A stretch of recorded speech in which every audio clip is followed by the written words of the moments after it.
Snaps and claps. I ain't did that in a minute. What's going on, y'all? You already know I'm your boy from KD. I'm Stubbs in the building. Dr. Spot, Cosmic Shock. The other guys. There you go. Hey, we're going to get some other guys' shirts, the Cosmic Spot shirts.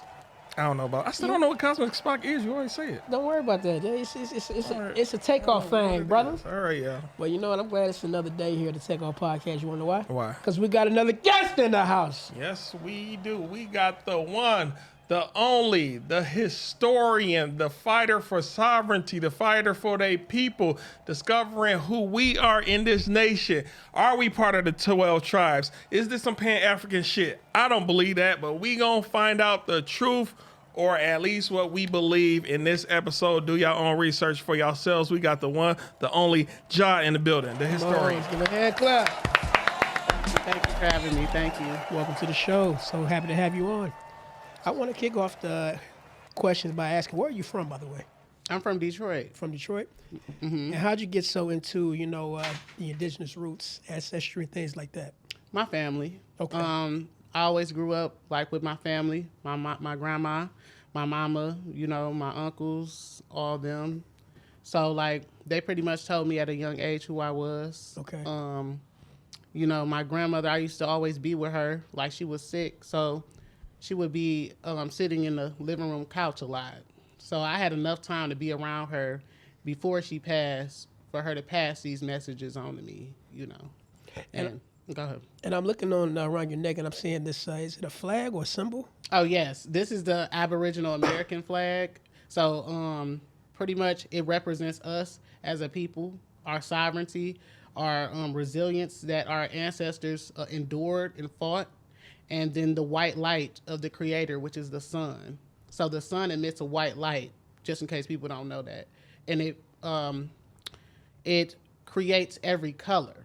So you have to be a person of color to descend from the Creator or the sun. Is that what they call the people of the sun? Yes, yes. My people specifically, the Yuchi, which are the Soyaha, they were the children of the sun. What region did they originate from? They originated from the southeast. Specifically the nation that we come from, the Yamasee, we were one of the biggest nations down there. So before there was even an upper and lower Cherokee, there was an upper and lower Yamasee. So we were one of the biggest, if not the biggest, nations down there. Another thing about, they say the Confederate flag is honestly an indigenous flag. Is that true? And if so, what do you know about that? My friend Ryan actually knows a lot about that because it involves his ancestors. He states that the original flag, yes, it was an indigenous flag, the Chickahominy people, which he said that they came from, if it is correct, that they came from the Cherokee, and he just, actually informed me about that the other day.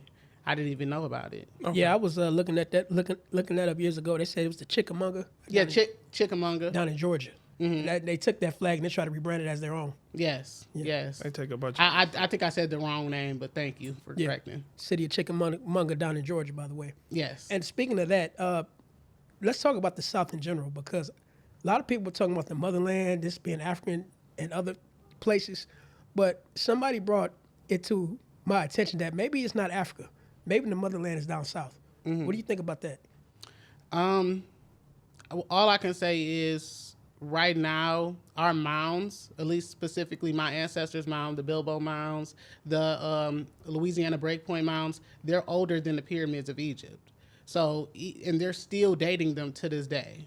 So like they haven't even got done dating them. So I would say civilization definitely started here before over there in Africa. And I do believe that. I do want to go back to your family, because there are a lot of displaced, what they say in the Bible, something about the 12 tribes will be lost and scattered or something like that. Deuteronomy 28? Yeah. I do believe a lot of black people are actually indigenous people. What happened in your family where nobody forgot who they were? Why did that occur for your lineage? Well... Or did somebody do research? Well, first, I'm not black. I'm American Indian. Yeah. And wait, could you repeat the question? I'm sorry. How is it? There are a lot of in my opinion, black people in America who don't know that they are really indigenous. Right. However, you and your family, your bloodline, generation after generation, y'all were able to keep that. No, this is who we are. This is our heritage, our culture. Who kept, I guess, track of all that? Or did somebody at one point in time say, hey, we're black, and did research and discovered, no, we're actually indigenous? Or what happened there, if I can word it that good? So my grandmother's maiden name is an interesting story. It goes back 250 years on the soil. It was created by the government. So it was 6 brothers. This is the story that was passed down in our family, and it's still being passed down. It was 6 brothers. They were on a boat or a canoe coming from the sea islands from war.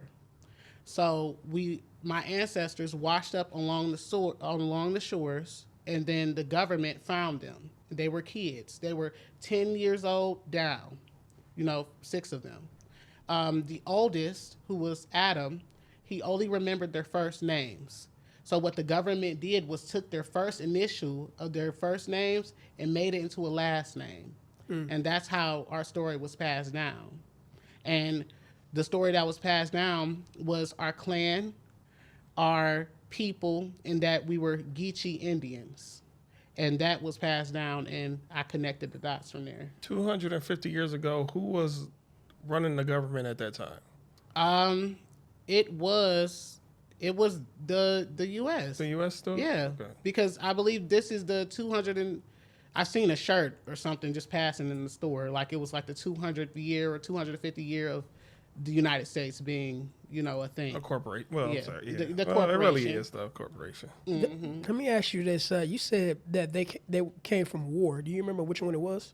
I don't, but I do have a list of wars that do involve my people. Please talk about that.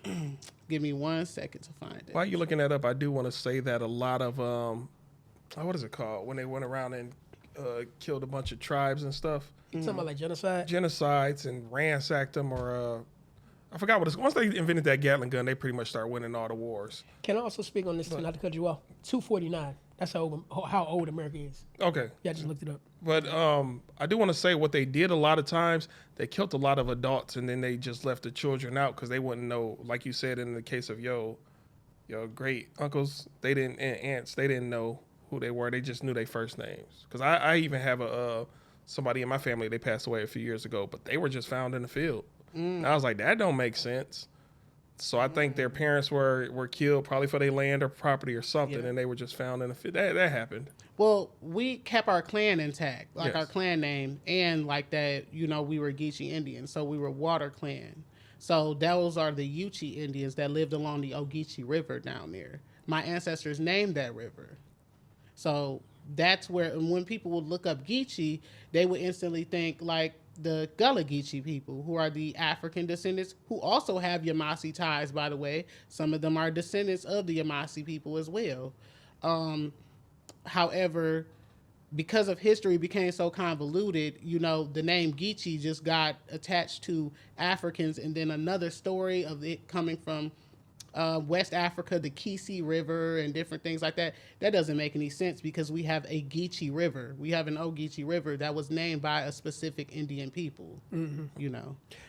While you look that up, sorry to cut you off, but I just want to ask you a question. I know we have wars with different people and stuff like that. Do you think that was the ultimate amnesia point why we don't remember who we are?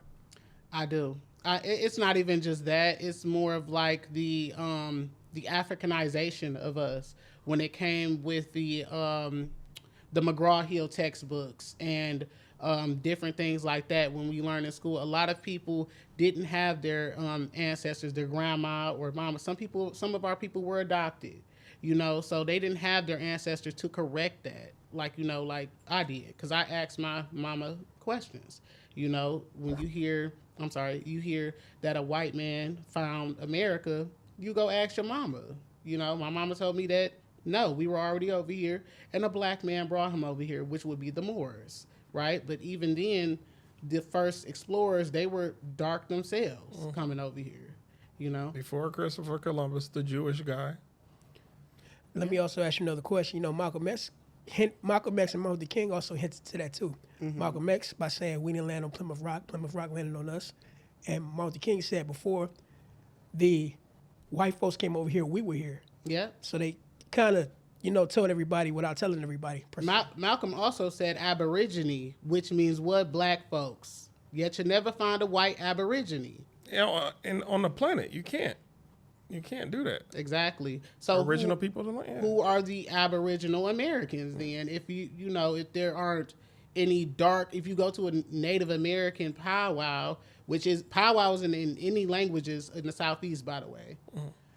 If you go to one of those, you don't really see, you see us, right? But you don't see us, if you get what I mean. I get what you mean. It's called block you and me unto. It's a word pretty much. They want the representation of the tribe or the people to be a lighter skin or fairer complexion, to the point that we're way in the back, not even in the frame of the picture, and now everybody thinks, oh, these are what they look like.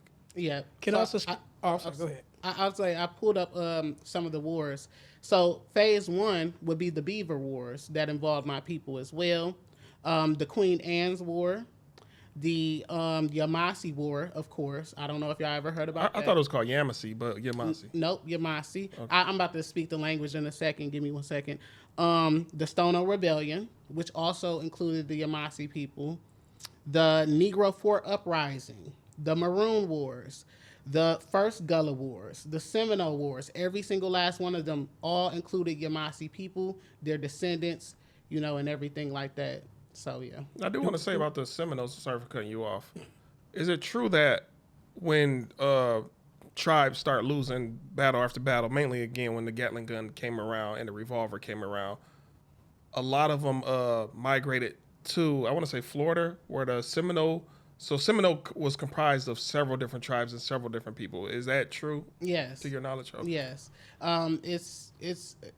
They consist of many different people. Mm-hmm. Even the Yamasee themselves were a nation of many different people.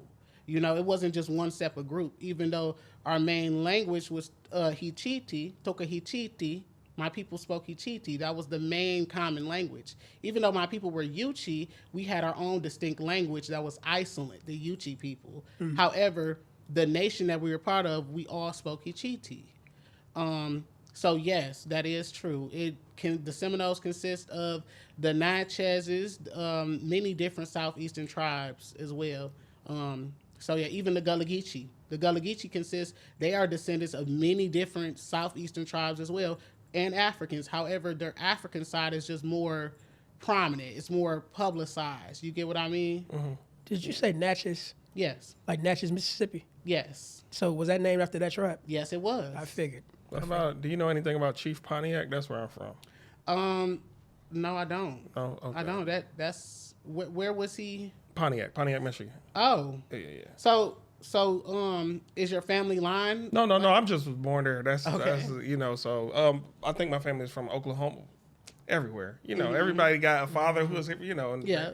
But I did want to know. Hey, before you start, I just want to ask this one question. You remember how you try to say they kind of whitewash the indigenous not a little bit? Mm-hmm.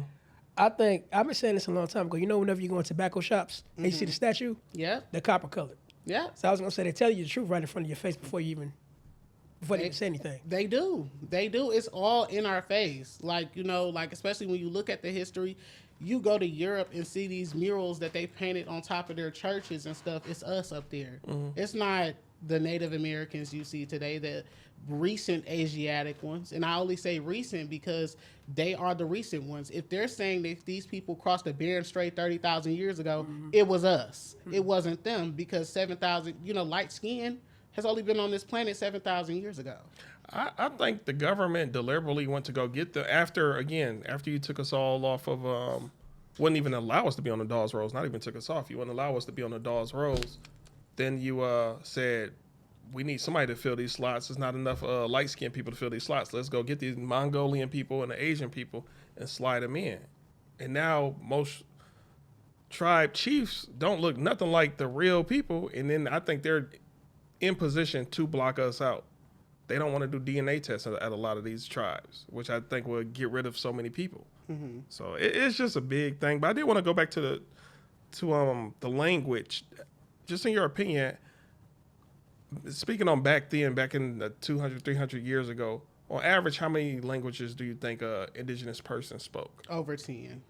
Everybody, Yeah. every tribe. Okay. And they We spoke almost every Aboriginal language of this land, every single last one of them. so everyone had to know all the 10 languages. It was just something that we just did. Like, you know, like how learning, like how we learn now is differently. Like back then, learning a new language was like something like, you know, like you had to do to communicate with many different people through trade. We had several empires. Right. So we had many different people that spoke many different languages. And can I talk about that for a minute? You hear a lot of indigenous people saying when the colonizers got over here, they would beat them out of their native tongue and try to make them understand English more. Do you know anything about that from your point of view? Well, from my research that I've done, our English that we speak today is called Indigenized American English. So what that tells you right there is that the baseline of this language that we're speaking is indigenous. Because what happened was the English that they were speaking when they came over here, it didn't sound anything like we're speaking today. So what they did was they went to many different tribes. How did they know the names of these animals, plants, trees, mountains, all this stuff? So what they did was they compiled it into one language and put them, like, you know, at the top of it, pretty much. Hebrew. There's a lot of archaeologists here in for one, King Tut was discovered here in America in Kentucky. That's just, but they said it's. I don't want to get into that. No, like, well, okay, but anyway, yeah, because it goes away from my question. There's a lot of artifacts that's discovered here in America with Hebrew writing. Do you think Hebrew was one of the languages of one of the tribes here in America? Speaking spiritually, this is God's land. The Aboriginal Americans are God's children. And whatever they want to classify our language as, you know, then that's what it was. It was the sacred tongue of the utmost high. That's what it was. Thanks. So if they want to call it Hebrew, whatever, just like the land, the people, our languages, our artwork, it's just been renamed so many different times. So who's to know what's the actual name of the ancient tongue of the utmost high? Facts. Also, I have a question with you about that. Before the show, you were speaking of you being a fighter for rights, among equality amongst your people. One of the questions I have amongst that is, Indians not taxed, or Aboriginals not taxed. They tell you all the time that if you're Aboriginal, you're not supposed to be taxed. Have you been fighting to expose people to that type of information? I have been fighting. Well, there have been several creators on the app that are way bigger than I am, like Miss Nebraska for instance. She's, you know, she definitely like puts people on game and lets people know. I more am the truth teller of what true history of what actually happened and what actually took place. You know, the fact of that, yes, we are not supposed to be taxed, especially if we have proof that we are indigenous, like many of us do. You know, and especially because historically it was more Indians enslaved than there were Africans that came over here, you know. So I do believe a lot of, again, purported slaves, well, not purported, they were slaves. A lot of them were prisoners of war. Like, again, all those wars you listed, they most likely killed all the men and the adult, some women, but all the children and young ones, threw them into slavery. And then that's why they told them they couldn't read, for one. So now you got 3, 4, 5 generations of people not being able to read to, you know, regain their knowledge and history. And again, they lose it all. They don't know how they connect. Yeah. So it's just. Since we're talking about geographical, you know, natives, what are your thoughts on the Mardi Gras Indians that celebrate, you know, in New Orleans every year? Do you have any knowledge on them? I have a little knowledge. Sorry. I love my people down there. Their continuing culture that has been down there for thousands of years, and there are Mardi Gras Indians that are aware of that. Big Chief Beautiful Apache, for one. He's a Mardi Gras Indian on TikTok as well. And he knows who he is. The fact that he looks like an actual Apache as well. And the fact that I don't know, you know, the one indigenous, not even indigenous, the Native American guy, Joyaya or whatever his name is. Never heard of him. You I'm never not heard? familiar, no. Excuse me. He's basically he claims that he's Seneca, but he basically was talking about him, saying that he was a fake Apache and different things like that. So I had to create a clapback video on that to prove that the Mardi Gras. That light skinned nigga? I hate that.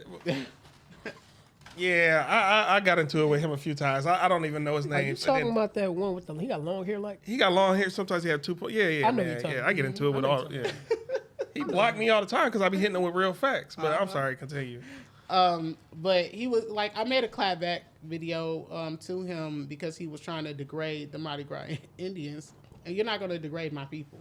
So I had to hit him with the facts, and that video kind of did some numbers and got some traction. So a lot of people started to see it. To you, fuck boy. If you don't get that bullshit out of my face, bitch. And also, I don't even fuck with that kind of shit. But dang, yeah, I can't believe you mentioned him. You did mention Miss Nebraska, Big Chief Apache. Who are some other people that people should look towards for this type of information? C3 Mommy, she created several books, coloring books as well. She's a teacher, and she teaches this in school.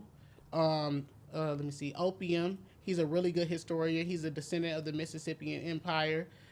Sam, I don't know how to pronounce his last, but I'll send all of that information to y'all.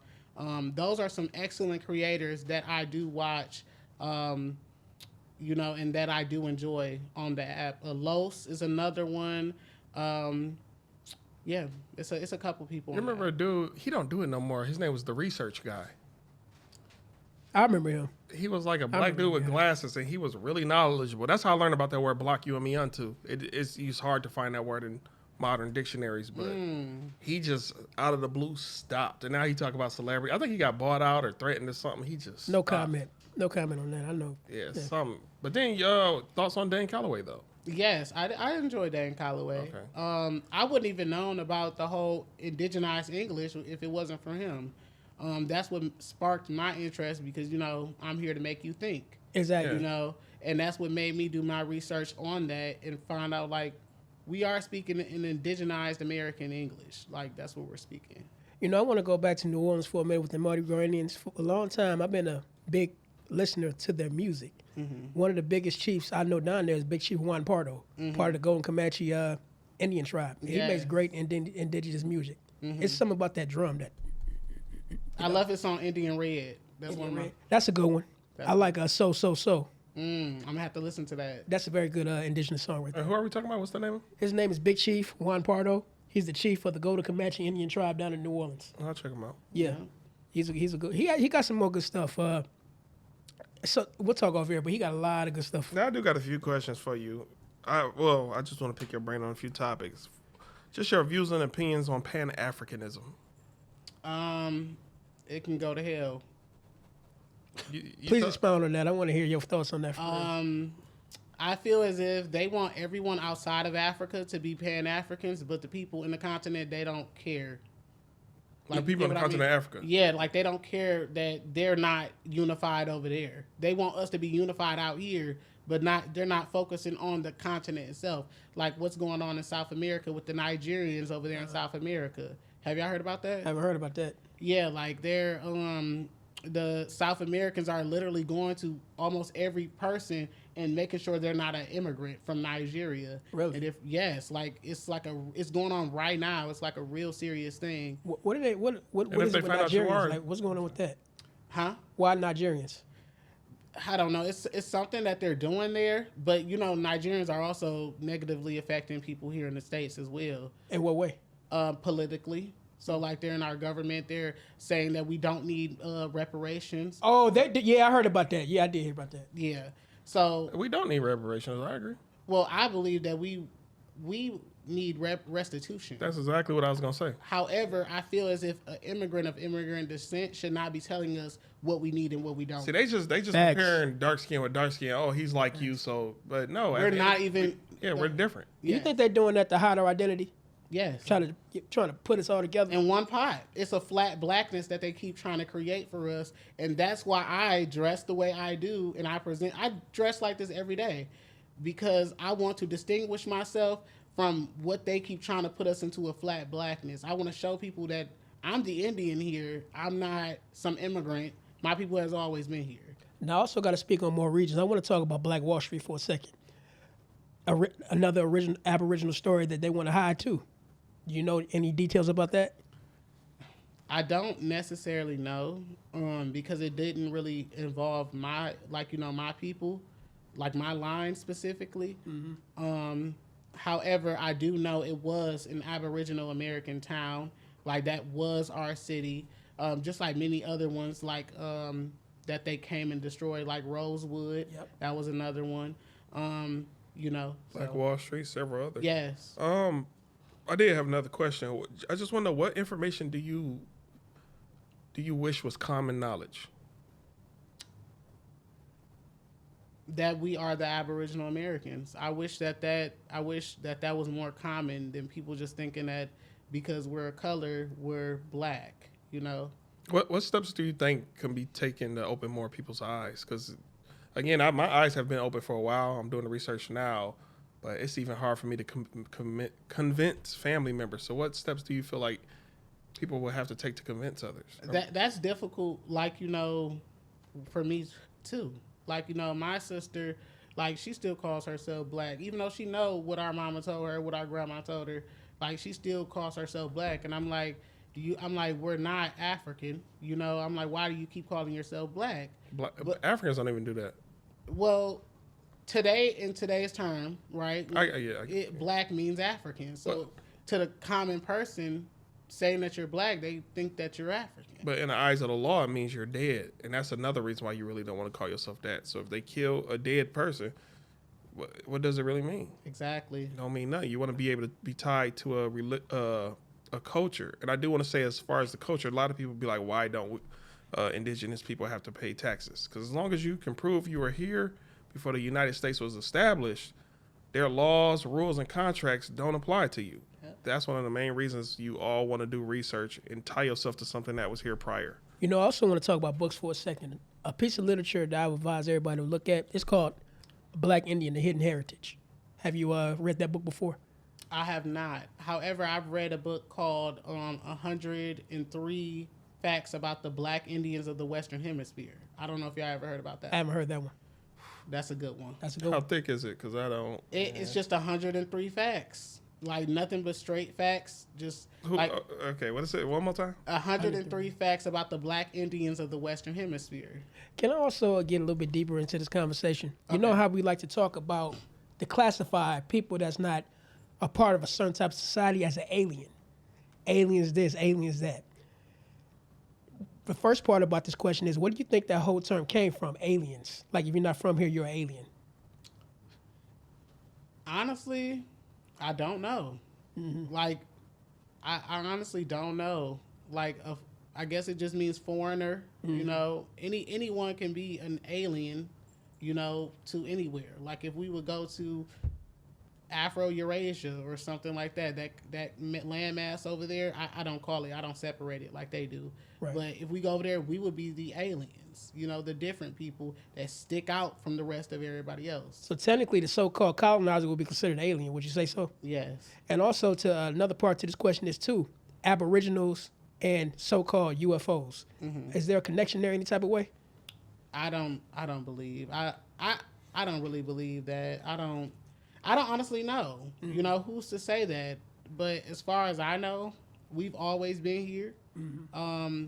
This is God's land, and we are the ancient people of this land. So if people say that we come from somewhere else, some people, I've heard that, we come from a different planet or a star system or something like that. As far as I know, we're from here. At least Sorry, I didn't mean to cut you off. Albert Perry, do you know who that is? That is the man with the oldest DNA that was found in South Carolina, right? Yeah. Mm-hmm. I just didn't know your views and opinions of him at all, or his situation. Nothing but facts. The Aboriginal Americans here, we have the oldest DNA. Yeah. Now they're trying to connect him to Africa, and say that they went over there and trying to test the people that he's similar to, and saying that they have older DNA than him. But I don't believe that. Well, a lot of O negative blood is actually here in America, pretty much proving that this is where it all started from. Yeah. Everybody else get the A, B, and all that other mixtures, but What's that about O negative? If we want to get into it. you got DNA and then what did you call RNA, and O negative is it's the blood type that's universal blood, if I'm not mistaken. That type of blood, it mainly comes from the black woman, or I'm sorry, The Aboriginal. the Aboriginal. I might do it a lot throughout this. No, You're okay. I know what you mean. Yeah, the Aboriginal woman, O negative, that blood type can pretty much produce all blood types and all phenotypes in the world. So you can produce, that blood type can produce a white person, a ginger, all types of people.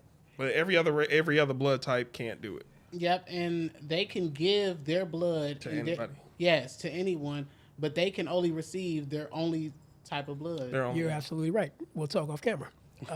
I got a quick question. Actually, let's cook real quick.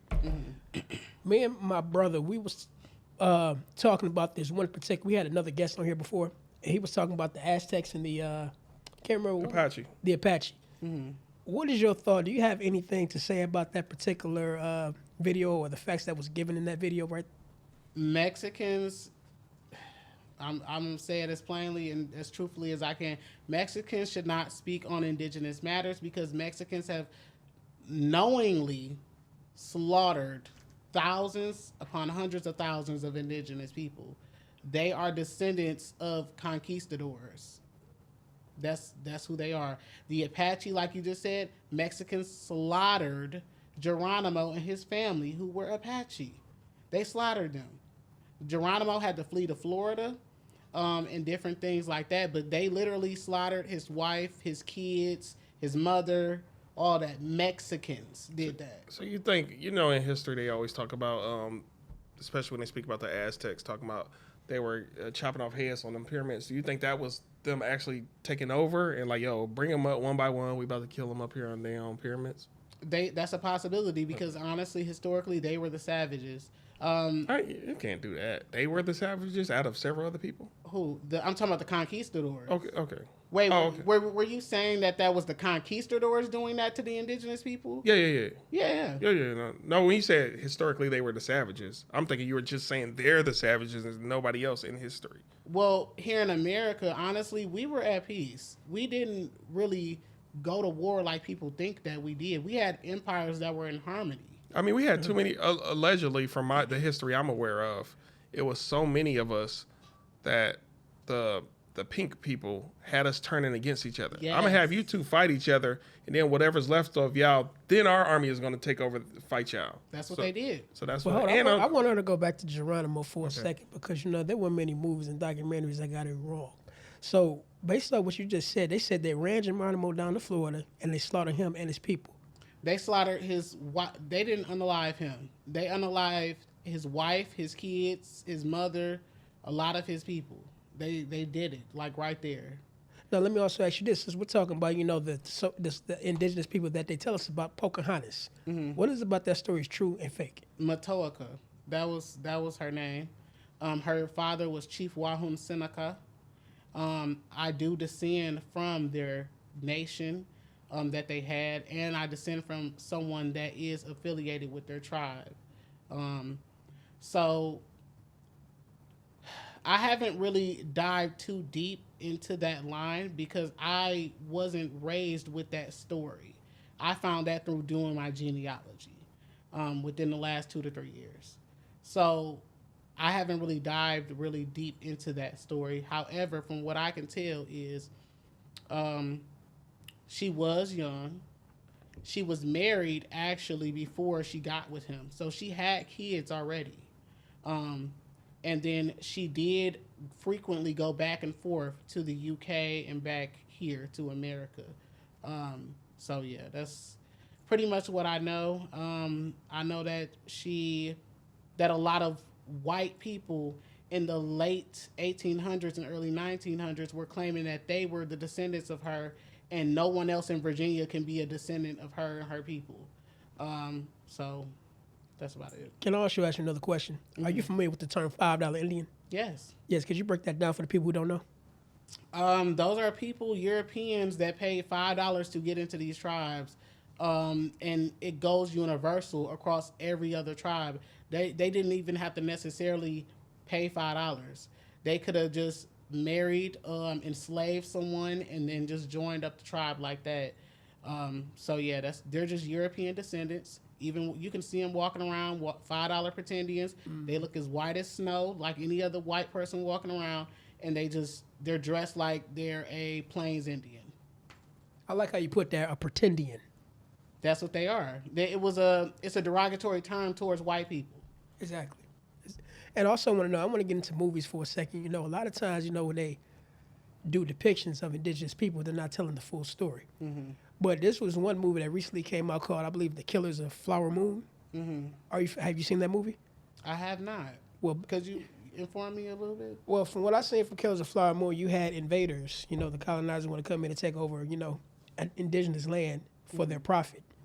And from my knowledge of that particular movie is they were killing off the women. Wasn't it the indigenous women in that movie? They first were getting married to the women little by little, killing off all the men. They were getting a hold of their bank accounts, and then they would just kill off the family. That's what it was, yeah. That sounds historically accurate. Yeah. That when they came over here, they did marry indigenous women. They did. And they underlied the men. I can't remember. It was an indigenous tribe a long time ago. They came upon a bunch of money, so much money. I think they were the richest family in America at one point in time, sending their kids over to England. Mm-hmm. And then they even start being slaughtered. Because, you know, they were getting so much of that, I don't know, money for their land or oil or whatever. They were getting money. Have y'all seen Apocalypto? Yes. Yeah. Yes. Have y'all seen the depictions of, like, the actual Mayans? Those were the ones on the temple, right? Yeah, the ones on the temple. So, as you can see, the people from Apocalypto, they don't match up to those, you know... hieroglyphics and stuff? Yeah, they don't. Even their locks that they had in Apocalypse, that looked fake. They look like wigs, bad wigs. Did y'all like? Yeah, we seen that. But the only thing I hate about, I forgot the other term for it, but pretty much whitewashing. There's a lot of archaeologists who are racist as fuck. They're the first people who are allowed to go into a lot of these tombs, temples, or even mummies, and they desecrate them by bleaching them. Yep. And a lot of people don't believe it's true, but it's this famous one. In Ethiopia, it's like a cave. I think they said it was the first church. You got to climb up really high. The paint looked too new. I'm like, ain't no way. And it's light as shit. They like super fair skin. And they're supposed to be Jesus and the 12 disciples. Ain't no way in hell is that light. I'm like, I always say do a chemical test. Anytime somebody posts that on Instagram, do a chemical test on it. And nobody. I gotta write that down. You said it's where? Just type in Ethiopia church cave or something. I think I know exactly what you're talking about. I think they still carry the original Torah. Yeah, because the original Torah they have, you know, they wouldn't let no invader touch it. You know, I think I know what he's talking about, but I do want to talk about this real quick. Many indigenous people that are reclassified as different terms, like Negro, color, like mulatto. What are your thoughts about that? Well, here's the picture right here before you answer. Cave Jesus. Just type in Ethiopian cave Jesus. Yeah. Get out of my face. You know, goddamn. I ain't even gotta look at it. That shit don't even look right. That's some crazy stuff. So you see Mother Mary in the. Come on. Man. Hold on, wait a minute. I don't even fuck with that kind of shit. Hold on, one more time. If you don't get that bullshit out of my face, bitch. Sorry about that. No, you're.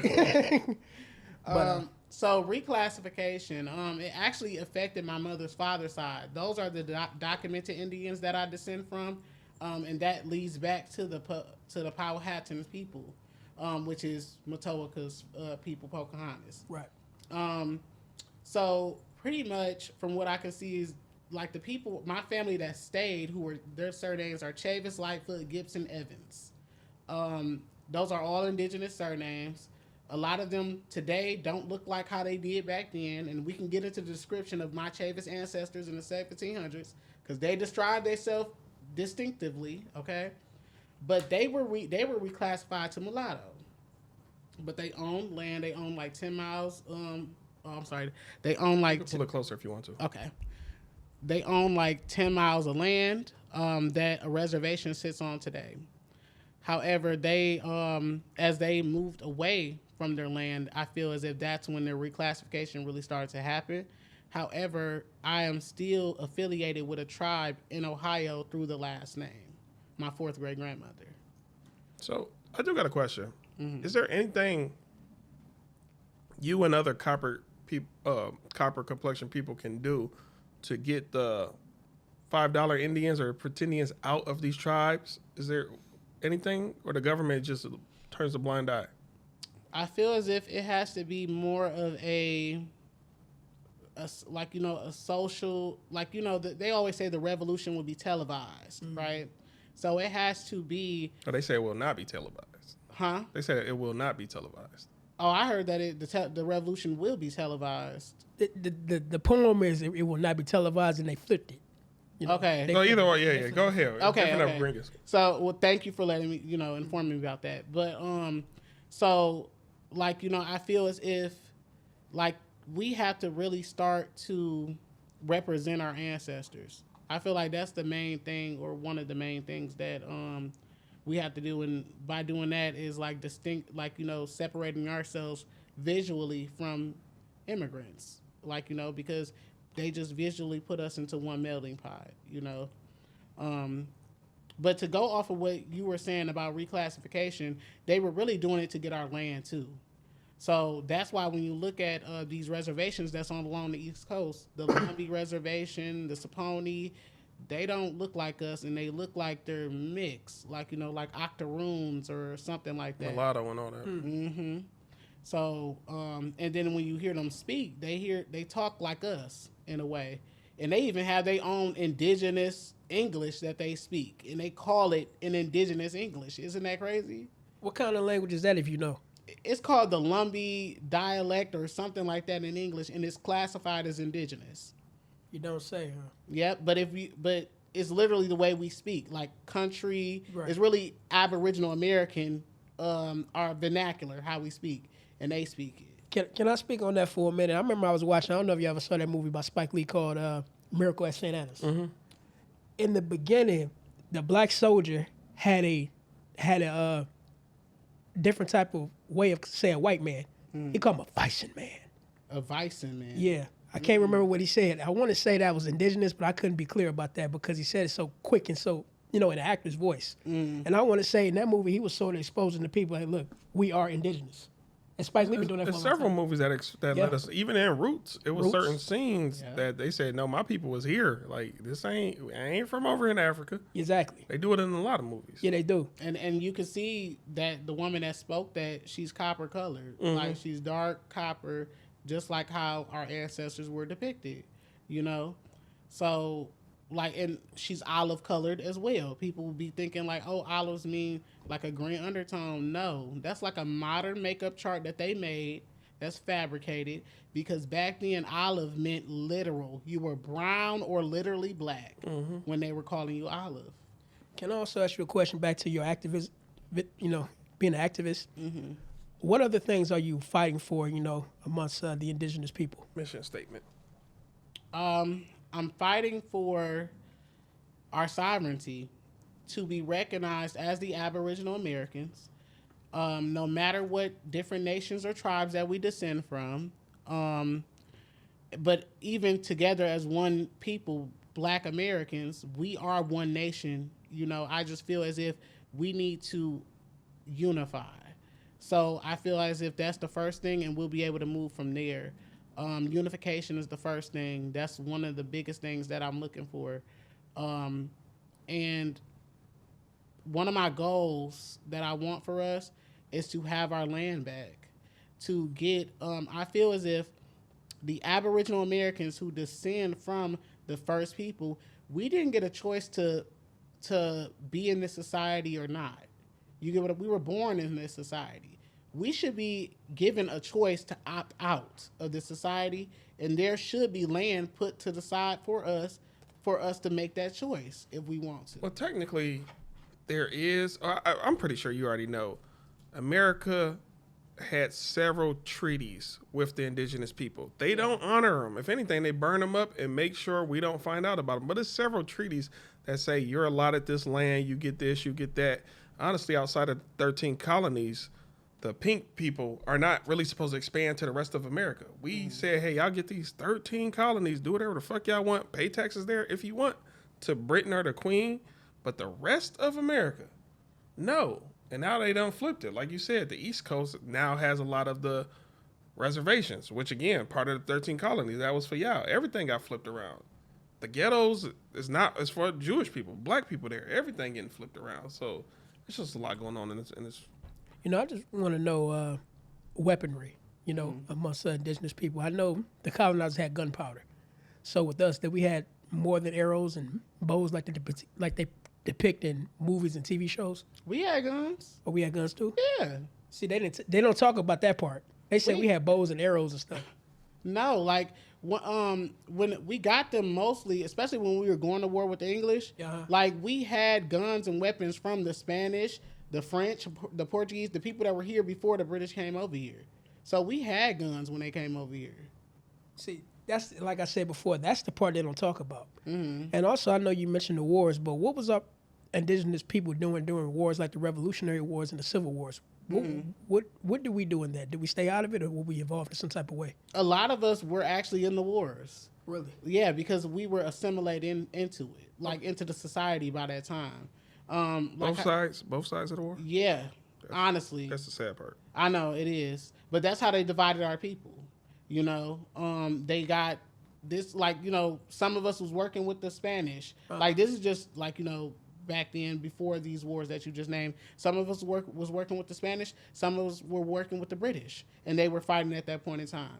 You get what I mean? And some of us were just stuck in the middle of that fighting. So, like, it's a lot of... And the ones, they even got betrayed. Yeah. Fight for this side, but once we wipe out your numbers, you gone too. Yep.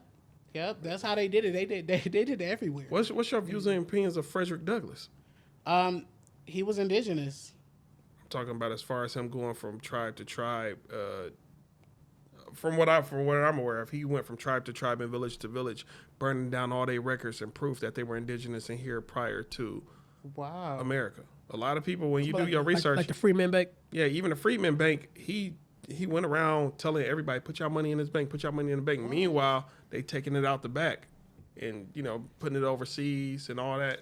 So a lot of people think you just taught me something. Thank you. Do research though, because I learned a lot of that via Dane Calloway. But do research on it for yourself, because to a degree, I'm regurgitating at the moment. Okay. But him and a few other people have definitely all said he definitely was going village to village.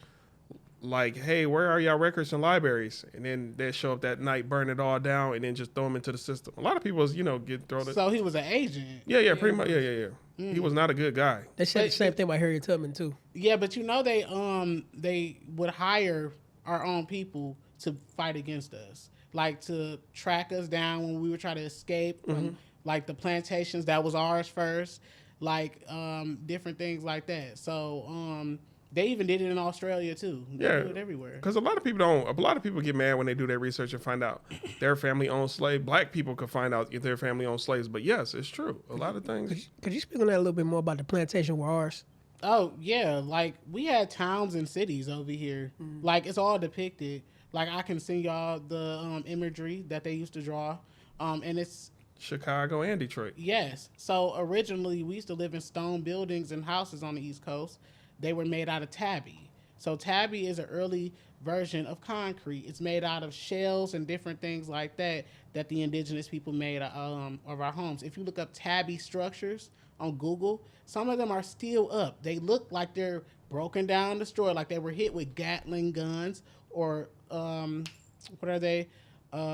cannons and different things like that. They try to do with the Olmec heads. And what led me to that is because our mounds down there, some of them are made out of shell, the same structure. The shell mounds and then the tabby structures are the same material. So there were no Africans, and they're saying that Africans built those homes, but there were no Africans that knew how to make shell mounds. Absolutely. Now, since you brought that up, you automatically got me thinking about the White House, how that was built. So our people, I know our people did that too. Yeah. Everything. Was that our house first before they took it over? Yep.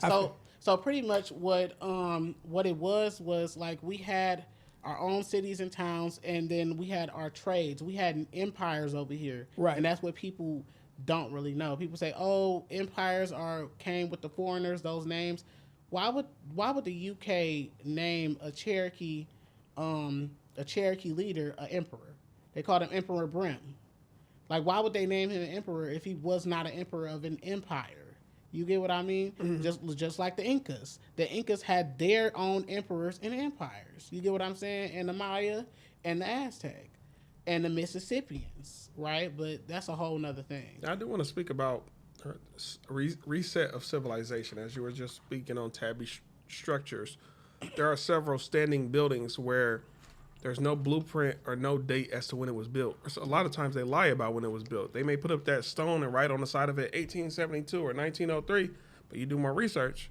No, it was standing before 1903. So where did it, like you, again, Chicago, the Great World Fair. Yeah. A lot of that shit it was there, and I'd like to think it was ours.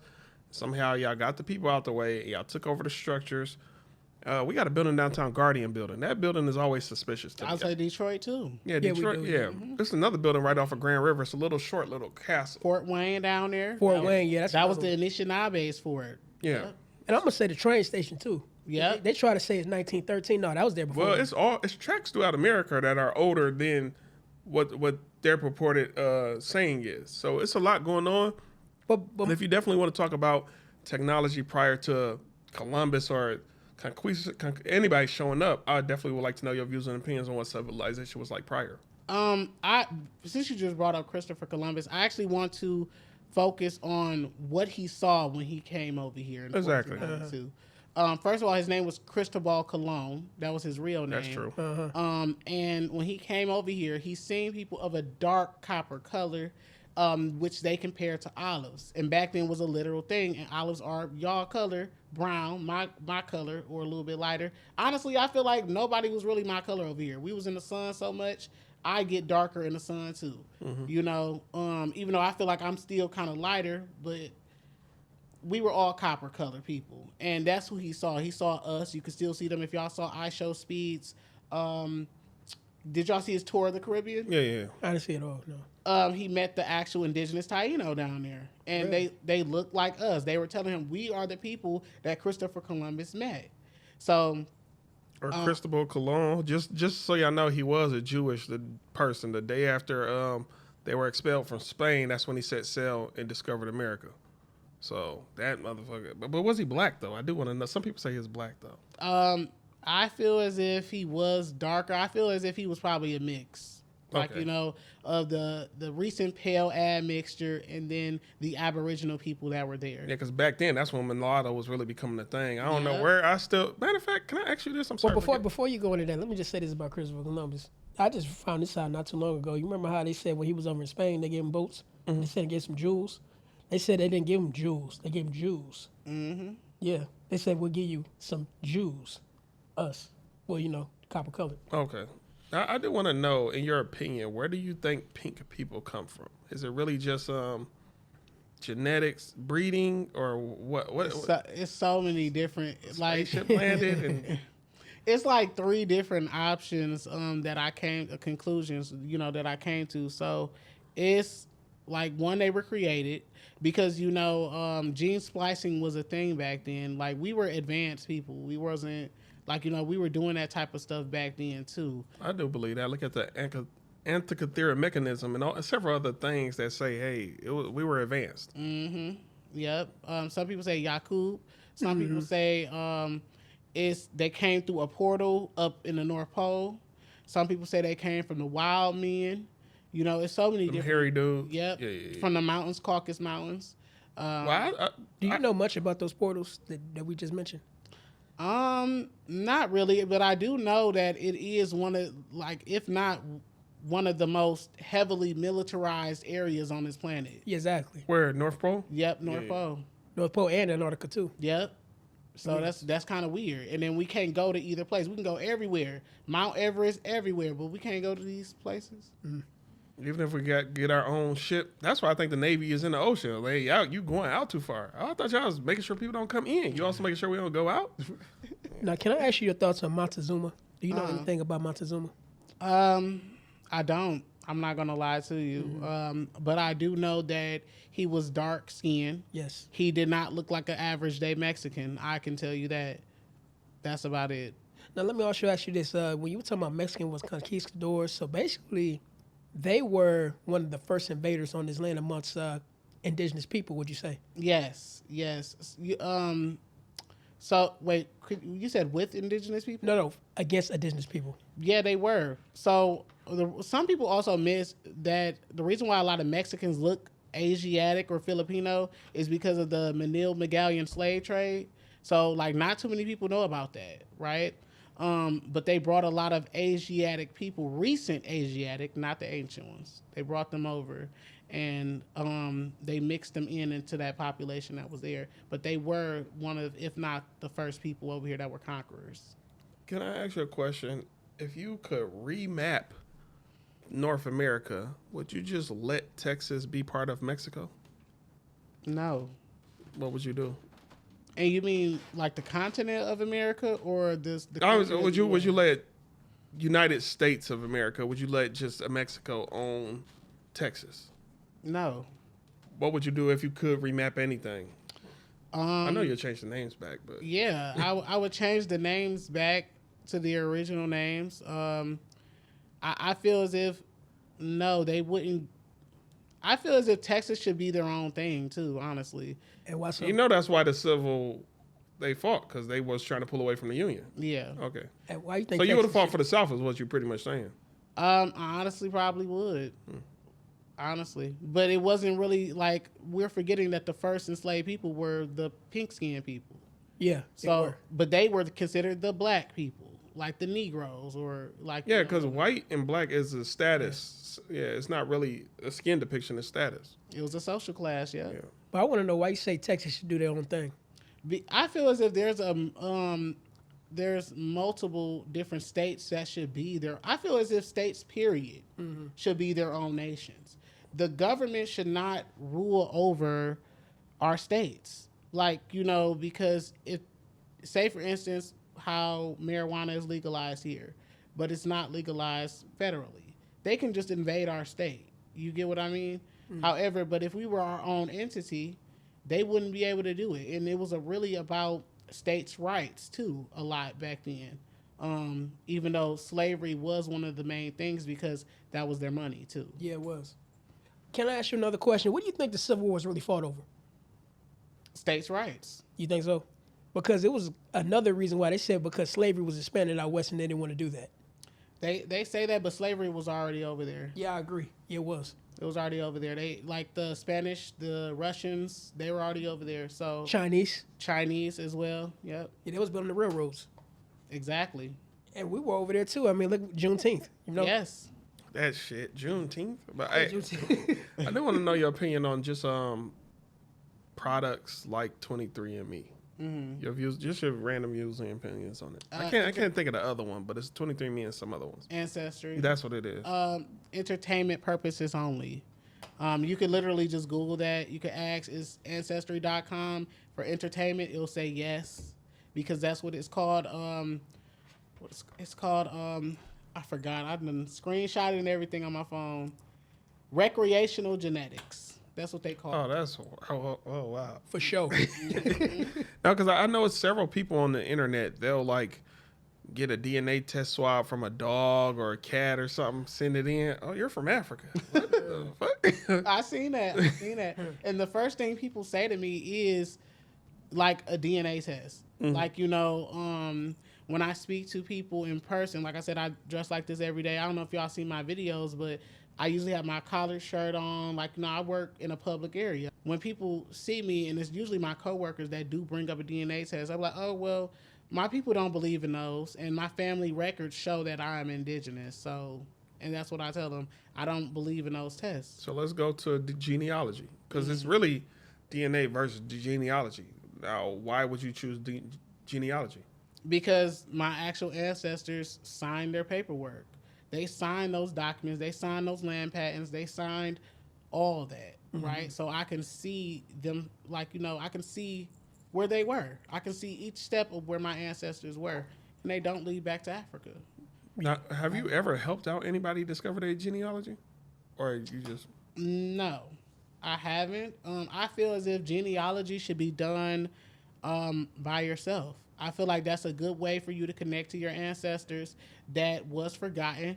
And when you do find these ancestors, speak their name, because how long, you don't know how long till someone actually said their actual name, so I feel like that's more of like a personal journey, because it was a personal journey for me, and I feel as if you'll come out stronger by doing your genealogy by yourself. And it's okay to reach out for help for little like stops that bumps and things like that. However, even if your records do stop in the 1800s, the majority of the people enslaved, right, was the Aboriginal Americans. It was only 4% of Africans that came over here. Can I also ask you a question? Since you say you dress like that every day, do you get people who come to ask you questions and things like that? Absolutely. I do get asked a lot of questions. Some people say, I like your feathers. What are they for? I tell them, thank you. They were sacred to my people. They were turkey, and they were like, oh, okay. Pretty much. Some people do ask deeper, where do I come from and different things. Most people that I find that have or speak on indigenous ancestry openly are pink people, white people. And they say oh, I got Cherokee. They always say Cherokee. They always say that. That's like the most popular one. That's popular. They always say Cherokee, and one white lady told me that she was a half-blood Cherokee, and I was like, oh, okay. I'm like, well, my people were Yamasee, and this is what they look like. I have pictures of the Yamasee people. And I'm like, yes. I was like, we were all dark here. So if you're saying that you have indigenous ancestors, you saying that you mixed with someone that looked like me at one point. Right. Yeah, somebody, at least 3 generations back, 4 even. They got to show me one person. Show me just one. I know you call them out all the time, besides that. It's more of I keep it respectable because I'm at work at the end of the day. Right. So, but when it comes to my people, I try to educate our people as much as I can. Are there any type of festivals or anything like that one can attend to know more about the culture? Yeah, so green corn festivals do happen year round. There is the Yamasee just had one actually. I would say you have to really look for the indigenous, like the aboriginals, us, because if you go to a powwow, and you can attend that, that's fine, but there are many different tribes that hold ceremonies as well, like the Yamasee Wale that are in Georgia. They just got state recognized. The Yamasee in South Carolina, and then I'm just speaking about my people, right. that I know. The Seminoles, the Miccosukee people down in Florida as well, even though they're lighter complected and more recent Asiatic looking. And I do consider us the Black Asiatics or the original Asiatic people. But those are still festivals that still where you could feel welcome at. Is there a local festival coming up? Honestly, I don't know. Or is there a local big festival in general somewhere in this county? I honestly don't know. My people are from up here, so I really focus on where my people are from, and they from the Low Country. However, I do still try to inform the descendants of the Anishinaabe and different things like that. There's a coworker that I speak to, and she is a descendant of the Chippewa, the Anishinaabe, and I'm gonna show y'all an image of how they were depicted too. But I talked to her about her people. She even reached out to her grandma to ask her more about herself. Because she sees me every day, and that's inspiring her to reach out to her grandma, and now she's trying to learn their language and different things like that. They do oftentimes say that indigenous people or Indians did not have facial hair. I don't believe that to be true. Just what's your views and opinions on that That's statement? not true. Like some of us, I can send y'all a picture of a Croatan Indian with a full white beard. Yeah. North Carolina, South Carolina. I debunk people that say ignorant stuff like that all the time. Where'd they get that from?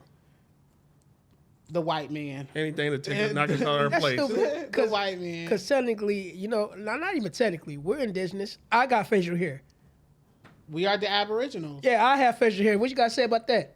So there's a difference between indigenous and Aboriginal. Yeah. So every Aboriginal is indigenous. Not every indigenous person is an Aboriginal. Mm-hmm. Right? An Aboriginal is us, the original dark-skinned inhabitants, the ones that fully recognize that they are the original people.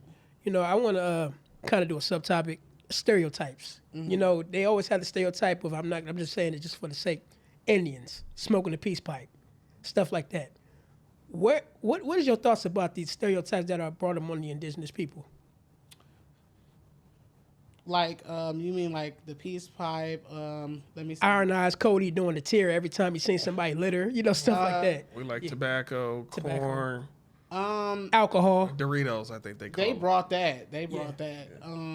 I feel as if we have to start. When it comes to us and watermelon as well. That's another.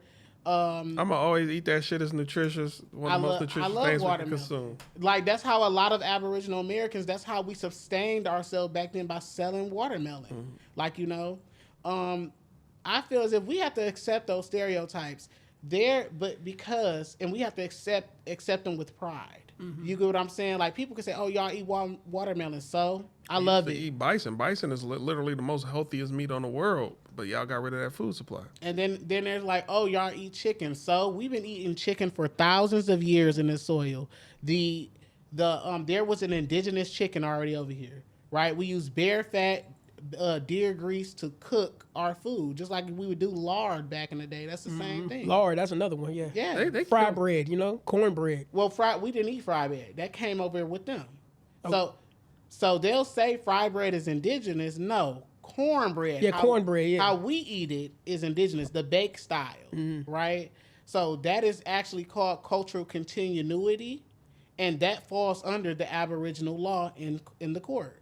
So if a lot of people came together, like we've been eating cornbread for, every Sunday, that's continuing the culture of the Aboriginal Americans, because that's something that we always did. Cause I ain't gonna lie, I love me some cornbread, especially cornbread. fried cornbread. Hey, they like it. Hot water cornbread, That's what I'm talking yes, about. or hoe cakes, That's or another Johnny cakes. So this stuff is in our DNA. It's encoded. It's encoded, just like the jewelry, the copper. The gold teeth, something. for Yes, some. gold teeth, the piercings, all that stuff. Tattoos. It all started with us, honestly, on this soil. And now people, lighter complected people, are saying that wasn't us and different things like that. However, look at the mirrors. They ignore our mounds. They ignore our artifacts. So man, fuck them. Let's do our own Yes. thing. But Yes. I did want to. I'm sorry for getting on another topic. Just want your views and opinions of the Grand Canyon. What's happening with that? Why it's possibly shut off? Was it ever the 7 cities of gold, or just anything? I honestly haven't looked too much into it. The Grand Canyon. I've been really focusing on their history and using their history to prove that my people were here. And I'm sure you've done it tenfold, but they probably yeah. They do, even in person sometimes, and I don't really care, but I still celebrate my people by visually representing them, Right. and still speaking the language and stuff like that. Queen Califia. You heard of anything about that? Of course. What do you know? California was an island. True. Why So the did- dams. Sorry, I'm so sorry. Keep going. Yeah, like you right, like we right there. Because I was gonna say, why does California need so many dams? Why does it need over 2,000 dams? Why? That's a good question. So they could dry them out and make it all one park. Yeah, it was an That's island. a good question. It was an island, but there were smaller islands in between. That's where they set up those dams. The smaller islands in between the mainland and the island of California. Now, I haven't done my research about the Maroon people. I don't know anything about them. Do you know anything about the Maroon people? So Maroon comes from Seminole. Let me start this over. Seminole, Seminole, Cimarron, maroon. So it's all the same word. It just means runaway or wild ones, right? It comes from the Taino word for wild one. And that's a lot of things. That's another thing they don't educate a lot of our people about. Now, let me also ask you this: with your being an activist, have you ever thought about creating a school or doing some teaching type of programs based on this knowledge that you know? I actually was just thinking about it, and I was chatting with a friend about doing presentations at libraries. Now that my people are becoming more out there, like I noted, the Yamasee Reservation in South Carolina, the Yamasee Wale people in Georgia that got state recognized, and the Yamasee Altamaha people, they're building their reservation in Virginia right now. My people are slowly coming back.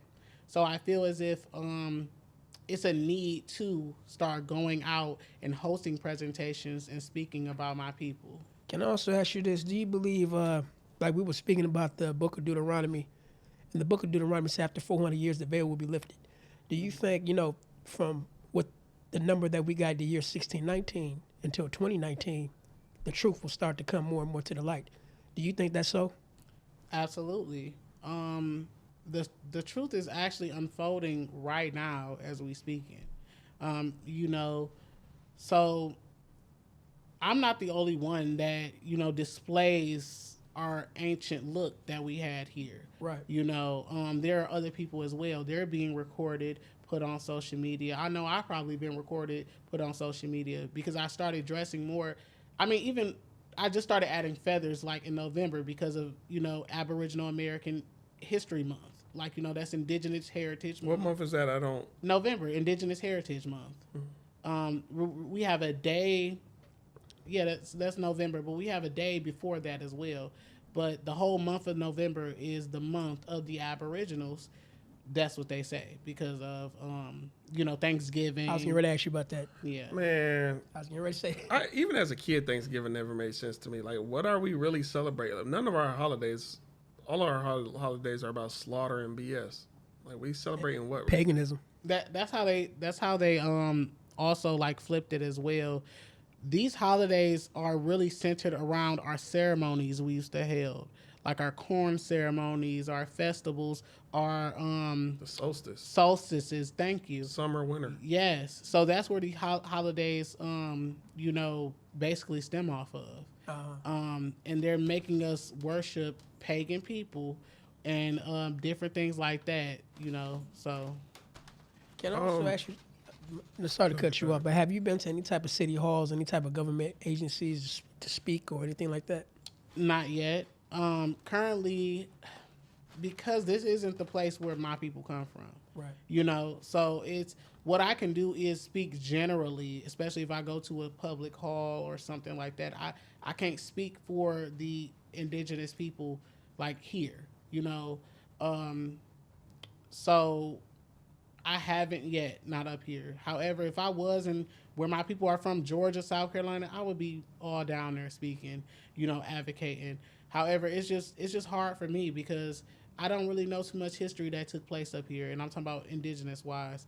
However, I am slowly looking into it. Like some people don't know that the Aboriginals up here, the Anishinaabe, they were actually enslaved by the French in Detroit. Detroit was already built, right? That's true. So when the U.S. purchased or took over this area, those people stayed enslaved. So why does Detroit's Reparation Task Force, why does it ask you if you're a descendant of African enslaved people and not just enslaved people of the U.S. in general? Absolutely. Because they trying to continue with the lie that we only came from there. And since we talking about Michigan, the word Michigan by itself is an Aboriginal word. It means large water. Yes. Great Lakes. Yes. Do you know it actually in the language? It's it's Obawi. I can't say the name. I'm sorry. I don't want to butcher the name. You know what? I want to hear it. No, I don't know it. Okay. However, it does start with Mishi. Mishi, yeah. Yeah, so it like goes like, a little bit. I kind of read up on it when I was doing the history of the Anishinaabe people. I was like, oh, okay, so this was where Michigan comes from. That's pretty. I don't want to butcher the name, so I'm not gonna say. it. So what about you made you want to be an autodidact and really dive deep and learn about all of this stuff? I loved history always. Like even in school, like I said, I used to sit with my grandmother. Like she would I'd never watch cartoons with my grandma. Like she would only put on Animal Planet. Like she wanted me to learn about nature and about like the life that we, had here and stuff like that. And she would tell me different things, like, as a kid, whisper things to me and let me know that we've always been here. So that kind of like really, brought me into that realm of history. And I've always been like that, Yeah, I do want to know. You might want to answer this question Go real ahead, quick. Do you think animals are more spiritual than humans? Yes. In what way? Because they speak the unspoken language. That's a language that us as Aboriginal people, we can look at each other and know what we thinking automatically. And they call it telepathy. That's what it is. Really. Speaking with eyes, mind, like. I got a question. I don't mean to offend with this one, but you know how in movies and TV shows, there's always an old indigenous woman who can turn into a fox or an owl or a rabbit or something. Why or how did that come about? Do you know anything about that? I honestly don't know. That's a good I've never really paid it too much attention like that. Okay, yeah, because if you watch a lot of TV and movies, it's always that one old Indian woman live in the forest. She just turned into an owl or something. Like shape shifting. Yeah, shape shifting Yeah, pretty that's much. shape-shifting. So I just didn't know. Maybe it's their connection to the source, that allows them to have like that type of ability. However, the indigenous people, our Aboriginal ancestors, did speak about people that could do that. Well, they spoke about Nephilim too, that they were really tall, cannibalistic people, and several other things. If you actually, Some people say we were giants at one point. that too, yeah. They also spoke about what they call Bigfoot.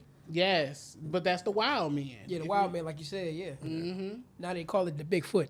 That's what they call it. But really, they keep calling it the missing link, but that's them walking around still in their natural, Hairy, like, and our ancestors spoke. I believe everything that my ancestors spoke about, I believe it fully. Our creation story, all that.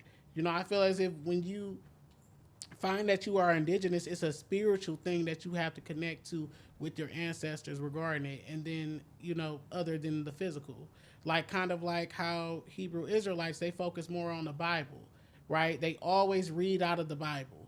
I don't know if you ever noticed that, but they speak about idol worshiping, but that is an idol that they're worshiping, which is the Bible. What you're supposed to do when it comes to these different things, you're supposed to have discernment to be able to decipher the truth between the lies. But if you take the book itself as a physical truth, then that's idol worshiping. Can I also speak on this, our people's connection with nature, preferably the wind. Like, case in example, it was a movie called Wind Talkers about the Native American troops in World War II. They call them Wind Talkers. What is our special connection with the elements like wind and water? So my people were Water Clan Indians. They were Ogeechee people, Yuchi. We have a creation story where our body comes from the waters or the earth, and our spirit comes from the sun. So I feel as if when it comes to nature in general, we are at one with nature. So nature speaks to us because we are nature. The trees talk to us too. Yes, just like animals, right? We are the beginning, right? Animals were here, we were here. Yeah. And that's why the elements, the earth, speaks to us, and the sun. Well, what would the name of your creator be? Is there one specific name, or you don't follow a monotheism? Well, the creator had many names. I said mono. I meant to say mono means many, doesn't it? Any I can't names. think. Go. I couldn't think right now. So the creator has many names, but my people were Ani Soyaha Yati. My people were the people of the sun. They were the Yuchi people. So they believe in the Okay. that we descended from the sun. The sun is our creator. Even sun worship is the oldest religion. Do you sun gaze? I don't. You don't wake up that early, or what's going on? It's more of like I just can't. Like I can't. Like my eyes are very sensitive to light. No. Sun gaze is like when it's glowing. It's not when it's high in the sky. You want to do it the first. Some people say you still can do it when it's high in the sky. I'm at that level now. I can, but I don't like to. But the first 10 minutes of dawn, or the last 10 minutes of What's that supposed dawn to do? and dusk, it kind of open your pineal gland. Because again, where I work at, and even here, I just go up on that hill out there, and I can see the sun going down. You know when it's like glowing orange? Oh yeah. That's when you're supposed to look at it. Now, once you train your eyes up and do that for about a month or two, then you can, as it gets higher in the sky, then you can look at it. But you really ain't supposed to look past it more than them first 10, 15 minutes or the last 10, 15 minutes. So. You know, I want to go back to you. We're talking about the sun god. I know in Egypt they had a guy called Sun God Ra. Are you familiar with that? I am. However, Ray, which is how you pronounce it, because like we didn't have Sun like Ray. yeah, we didn't Sun Ray, yeah. Yes, thank you. So we didn't pronounce it like that, or like the people of Kemet didn't pronounce it like that. It was Ray. So if you think of like sun ray, okay, that means a ray of light from the sun. Who is the actual sun itself? And then you look at Kemet, there was a point in time where there was one being that was worshipped as the Most High, that they call Aten or Atun, and that is the sun itself. So, yeah, that's pretty much. So the sun has had many names throughout, existence. I did want to know about these reservations. Is it like barren land, or is it actually fruitful land with a lot of resources on it? It depends. Originally they were barren land. I figured they didn't give a fuck. No. Yeah, I figured. They did not. They originally those reservations out west in Oklahoma, barren. They couldn't really grow anything, because you would see them growing stuff today. Like, why aren't they continuing the farming? Why aren't they being the stewards of the land? Because they're not actually us. I think they don't give them nothing to do. And if you don't want to go into it, at one point in time, a lot of indigenous people who remained on reservations became alcoholics. Yes. Do you know why that is? Is it because there was nothing to do, and here, take this money once a month? And They do it to indigenous people all over. Like Aboriginal Australians, I have friends that are Aboriginal Australians. They drink every day. Every day they're on live drunk. But why? How did that? I'm saying, what was the catalyst for them becoming alcoholics? Is it the fact that they don't do shit all day, or is it the fact that the government doesn't give them opportunities? Why? Same as probably crack. Who know? Yeah. Like how they did, in the hood. But I don't know. I want to hear your thoughts. When I speak to my family, because a lot of my family are alcoholics too, because all indigenous people anywhere, they're going to be alcoholics, and that's sad to say, They're coping with admitting defeat from a government or federation. I'm sorry. Say what she got to say. So, some people feel as if it's because it makes them feel good for that moment. Like when I speak to my family, they say it takes like their problems and their pain away for that moment. But a lot of people say you can't mix Indians with fire water. So I try to stay away from it. That's all. Can I also ask you this? I want to talk about the Trail of Tears. Is there more to that story that they're not admitting or talking about? It definitely is more. Especially because I feel like it's way more. It's way more.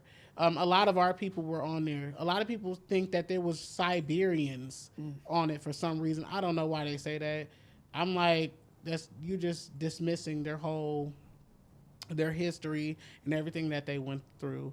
But it definitely is more. Some people, I've been told that a lot of our people would escape from that trail and start other towns. So they say, like, if you look on my friend Divine, shout out to Divine, I love her so much. Salute. She's told me that if you look at the map of the Trail of Tears, there's towns that literally started around the time of the Trail of Tears. She said that there were Indians that broke away, fled out, and from that main march, and started those settlements, those towns. Because when you think about it, it's true. Like we were talking about Oklahoma. Yeah. Like Tulsa. Yeah. Yeah. So that Black makes Wall perfect sense. Street. Yeah. Now let me also ask you: what is it with they say, well, I'm gonna say Indians and casinos. What's up with that? Certain ones get to. I'm sorry. Go ahead. My grandma loved the casino. That's all I can say. Like, you couldn't keep her away from gambling, but gambling in general is something that we've done for thousands of years on this soil. So if there's a book called Native American Contributions to America, and one of the main things that they talk about that we done here was gambling, right? So there's in the book 103 Facts About the Black Indians of the Western Hemisphere, it states that we used to gamble, instead of fighting wars, we used to play games, right? So that's like gambling in a way. And we would bet things like a daughter or something like that. A daughter? Sheesh. Literally. Wait. We had plenty of kids. So Y'all didn't have arranged marriages. I'm sorry. Go ahead. Huh? Continue your statement. Okay. So it was just it would get that bad, like to where they would lose everything. They would gamble a daughter. So there's one story of an Indian that did gamble his daughter, and his daughter unalived herself. Like she killed herself. She jumped off of what is it? A falls. Like, what is it called? Like one of those waterfalls? Yeah, a waterfall. Yeah. Thank you. I'm sorry. I literally squirrel brain, but How long ago was this? This was, when was this? In the 17 or 1600s it happened. Okay, it was okay. In the Southeast. Oh, so this was hundreds of years ago when this happened. Now, no tribes. So the question I was about to ask, I didn't want to interrupt you. No tribe. Are there any tribes that practice arranged marriages? I'm pretty sure there were. Or dowries? Okay. I'm pretty sure. Like, women ran this was a matriarchal society, by the way. I agree with that. So, like, how you would think, like, an Aboriginal American man, like, a lot of people down shame the men for going to go live with his baby mama and stuff like that. But that's literally how things were back then. Like, the men would leave their tribe, their family, and go live with the women in their family. And start a whole new thing over there. Like, that's just how it was. It wasn't like a shameful thing or anything like that. That's just something that the women were the matriarchs. That's just how it was. Men hunted, fished. Like, it was like relaxing pretty much. And the women, they did all the brain farming, stuff. Yeah. all that. That's why there was the computers at Yes. NASA. I want to talk about finances for a minute. So when it comes to money, like what do we trade with? I know we traded, certain type of resources, but did we had gold and stuff like that to trade with? Yeah, we would trade mostly like fruits, like things like that we actually needed. Like the gold was plentiful over here. Like just like it was on any other landmass, Africa, Australia, gold was plentiful there as well. So when they came over here, we were just giving them gold. We didn't really know what it was. We didn't really care. We wore it as jewelry. Like, I don't know. Y'all can, while I'm speaking about this, y'all can pop up the picture of the Moor with the emerald cluster. Like, that's how we drew, like how we pretty much presented ourselves before they came over here. It was the medieval times of America. Like, we literally were dressed like royalty. Like, But just like with Mansa Musa, when they came over here and they seen the way we use gold versus the way they use gold, they was like, oh, we need that. Mm-hmm. So I think that's a part of the reason, too, the jealousy and the envy. Well, Mansa Musa never came over here. It was his brother. Well, some people say... Who's his brother? Abu Bakari. Was that who they might have mistaken him with Montezuma? Because some people say, that Mansa Musa was honestly Montezuma. Yeah. That's a good one because they say that the Aztecs came from a distant land and they came over here. They say that, that's a really good... Something to think about. It is. It is. Can I also ask you another question, too? You know how we always have the story between cowboys and Indians? What is up, like, how did that start, or what is about that story that people need to know about? The original cowboys were the Aboriginal Americans. That's true. True. Bass Reeves and all that. The Sundance kids. Sundance. Look at this. Even, like, and they say that Cherokee kid. It started in Mexico, but still, it was the Aboriginals. It was the dark-skinned us down there that were the original cowboys. Bass Reeves. Yeah. Because, I was looking at the story of Tonto and What's his Oh, name? yeah, damn. Yeah, The you know. cowboy dude with the mat. Yeah, the Matt. I know who you're talking about. What the hell is his name? What's the I- Great Hornet? I can't think of his damn name, but you know what I'm talking I know about. who you're talking about. He will roll with that Aboriginal partner. You know what I mean? Even that story by itself, is more to that than I think that they're showing us. I gotta look up his name. I can't. I gotta look up his name. Now, while he's looking that up, I really only got 2 more questions. This one is in North America, what all tribes do you think we, speaking of the 12 biblical tribes, what tribe do you think we are direct descendants of?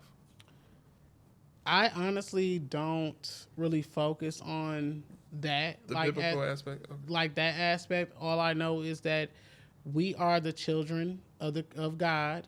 Just like when they came over here, they said Los Niños de Dios, which means the children of God when they came over here. And that's what they were looking for. What The name of the show was called The Lone Ranger. That's what Okay. it The is. Lone Ranger.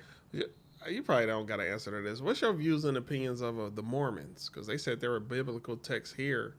And it's even indication. A lot of people say Jesus was originally here, if you want to go as far as to believe that. Just what do you believe of stories of that nature? What I can say and I can attest to is that this is the old world. Mm-hmm. This isn't the new world, like they're saying it is. This is the oldest landmass because when they came over here, it was new to them, and when they came over here, they've heard stories about this place. They have. If you look it up, this is the land of Ophir, which is Opher in the Bible, which is supposed to be a land that's supposed to be an ancient land that had foreign fruits, running water, and different things like that. And when they came over here, that's what they were looking for, So if you could look it up, this is the land of Ophir. Well, they say that's a Hebrew name. So, Yeah. yeah, I never even heard of that word, O-P-H-E-R, or O-P-H-I-R. You can spell it either way. Yeah. My final question for you, though, paper genocide. It happened, it occurred, or at least I do believe it. Just your views and opinions on it. It's still happening. It's still happening to this day. They're still trying to reclassify us and take our names and different things like that. That's we really shouldn't be showing our genealogy online too. But they're reclassifying everything. Our statues, like I stated before, are literally everything. Our names that we had, like the Choctaw, are now the Choctaw. That's a part of paper genocide. That's part of erasing them. Yeah, because I'm sure you had treaties with the Choctaw, but now it's Choctaw. No treaties exist. So little by little. Exactly. Yeah. Exactly. Dane Calloway, I do got a book here, y'all. Dane Calloway, he pretty much speaks about genealogy. Now, why was I bringing this up? You just made me, I just completely forgot. No, yeah, he speaks about paper genocide and how. Hold on, I am really blanking right now. While he's thinking of that, I do got one final question for you, real quick. Okay. I just want to know the numbers. What is the population you would think of indigenous people on this land that they're lying about, and they're trying to say that we're dying off, which I know that's not true. What do you think is the population size of indigenous people in this country? Over 100,000. No, over 100 million. 100 million? Yeah. Now, I do want to get on to this topic, abortions. Now, they're trying to put these abortions strategically in places where our people is. What are your thoughts about that? Like, why or how did we allow this to happen? Like, think of it as it's a good thing to get rid of the lineage. Because we were taught that by the Democrats. We were taught that about birth control and different things like that. We're not having kids like we used to, and we still should be having kids, and I agree to that. I feel as if it's just an attack, just like integration. That was an attack on us. It's strategic, all of it. If you look at, there's a movie by about the story of the Aboriginal Australians. It's called The Rabbit-Proof Fence. It talks about how they were taken literally from their villages with their women, their mothers and grandmothers, and taken and assimilated into society. That's literally what they did to us. So what are your thoughts on the civil rights movement? It was the American Indian movement. That's what it was. One of the big bills that they passed behind it was the American Indian movement. However, there were other people there, the Indians, that wasn't us, and they pushed us into one category. That's what they always do. Which would be black, Yeah. Yeah, that's when the identity started to change. Yeah. Did you have a... Oh, I did want to know about that movie. Was that a documentary? No, it's an actual movie about what actually The happened. Tasmanians? Yep. It's Yeah. a story. It's a story about. It's a true story. I don't know if you know the last Tasmanian man, once he passed away, just like what happened a lot here in America, they actually ate him, the delectable. Well, certain people got a hold of parts of his skin and flesh, and they What was that here? I mean, I believe. No, that's in Australia. Oh, the Australia. last Tasmanian guy. And that's not even long ago. That's like 40s, 50s. And the last one. And they ate him, huh? Yeah. But we were. And I want to say his head is still on display somewhere. Something about him is still on display. Wow. You don't say, huh? Yeah. We were the first people called Aboriginals. Like, they didn't go over to colonize Australia until the 17 or 1800s. Yeah. So we were called Aboriginals in the 1500s. So we were the first. People say, "Oh, America doesn't have Aboriginals." Where? Because from my research, we were the first ones called that. They try to call us Indian. They want That Indians. too. Indian. Yes. Yeah. Engineers. There you go, see? Yes. There you go. See, I love when great minds think alike. They called us literally every name in the book, but Indian it reminds us of who we are, that we're the children of God. Like I said, Los Niños de Dios, so that goes into that. And what language is that when you keep saying That's Latin. Okay. Yeah, it's not Spanish, it's not Portuguese, it's Latin. The language of the dead. All right, this is my final question for real. I'm going to end it here. The foods. Now, I know they're using foods to dumb us down. Yes. What are your thoughts on that? I feel as if it's true. Like these dyes that they're putting in our food, the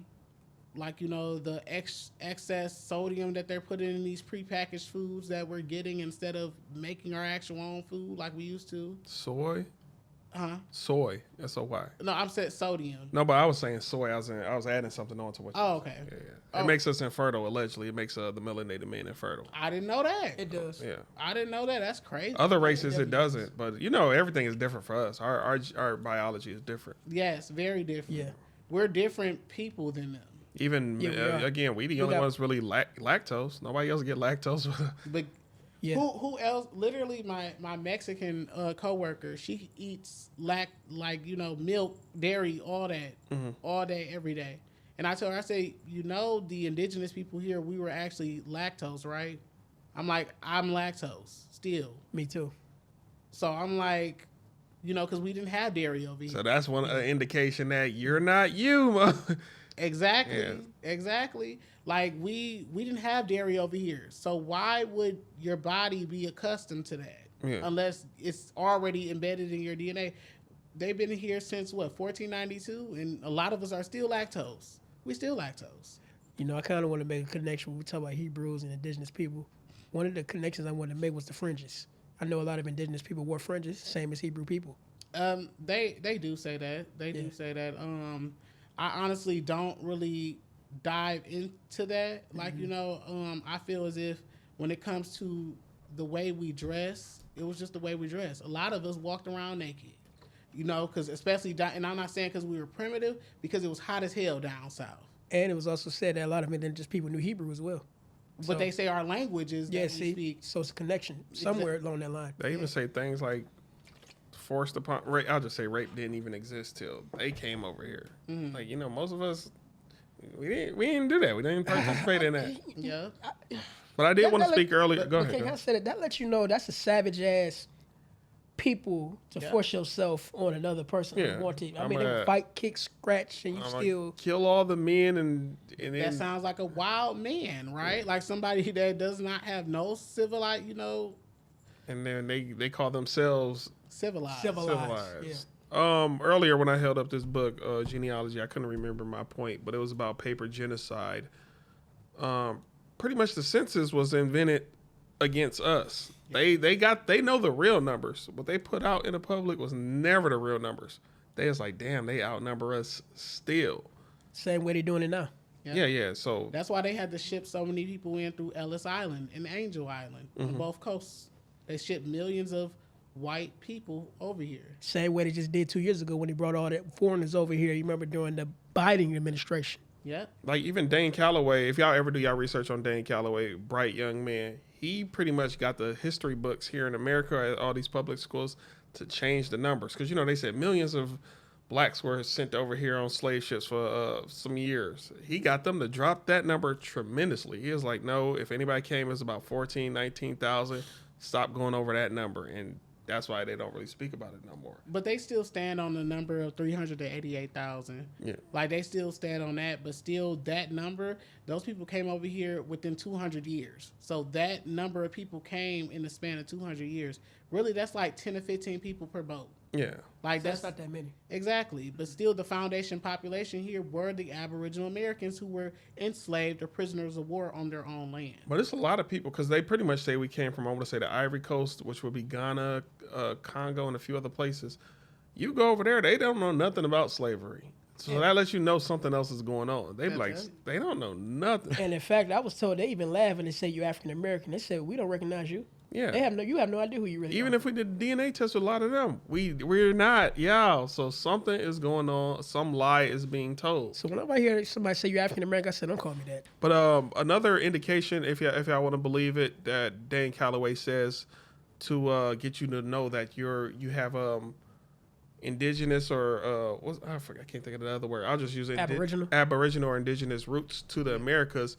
Is look at your birth certificate, then look at your parents' birth certificate, especially the oldest birth certificate you have in your family. Look at it. It's either going to say where it says race, it's going to say you're of a tribe. Well, actually, no, it's most likely going to say you're mulatto, you're colored, or you're black. If it says any of those, that means you're definitely indigenous. Those are indications. My granddad birth certificate definitely say Negro. Yeah, Negro. If you say Negro or color, you're indigenous. Yeah. Now your family needs to do research. I guarantee you. We already know we got lineage. Remember, we talked about that. Negro and Indian were actually synonymous. So when they came over here, the Iberians, the Spanish and Portuguese, they said Negros de la Tierra, which means black people of the land. So they said it explicitly in South America as well. When Christopher Columbus came to the islands, he stated that the Taíno told him that black-skinned people came from the South and Southeast. What's that? South America, right? So that goes hand in hand with the Inca people as well, because they were dark-skinned people, right? A lot of us have lineages that come from actually anciently South America, the Yucatan, everywhere down there. My people's language, Hichiti, Ani Yamal, I'm sorry, hold on, let me start over. Ani Yamalak, okay? Ani Yamasi Yati, Tokala Hichiti. My people spoke Hichiti. That language connects me to the Mesoamericans. So when I hear a Hispanic person or somebody like that say like, oh, I'm Maya Inca or anything like that, I'm like, well, what connects you to them people? Like, have you found it on any records? Because it's possible you can find it. I know a cousin of mine that's connected to Montezuma through documents because everybody was documented. Even slaves were being documented. They were property. Businesses have to keep track of inventory. Yeah. Yes. So that is an ancient language here. I'm still practicing it. And I'm still learning it myself. But right now, I speak Tut as well. I don't know if y'all know what Tutnese is. Well, they say that's an African American language. How, when the original people here were enslaved, were the Indians. No, go ahead. And the first people that had in contact with the English were the Indians. So it just makes sense that, and Tut is derived from English. That's what they say. Really? Yes. Now, I want to know, how would one know or be to learn the language, indigenous language? What would one have to do or go? It's several ways. You can look it up online, like TikTok.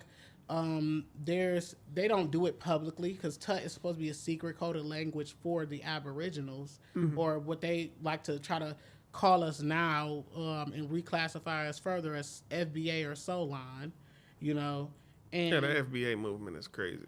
yeah, I don't like that. When you go back and you call these people black people, you know, that's erasing their history as indigenous Aboriginal people, Right. you know, and their claim to their land.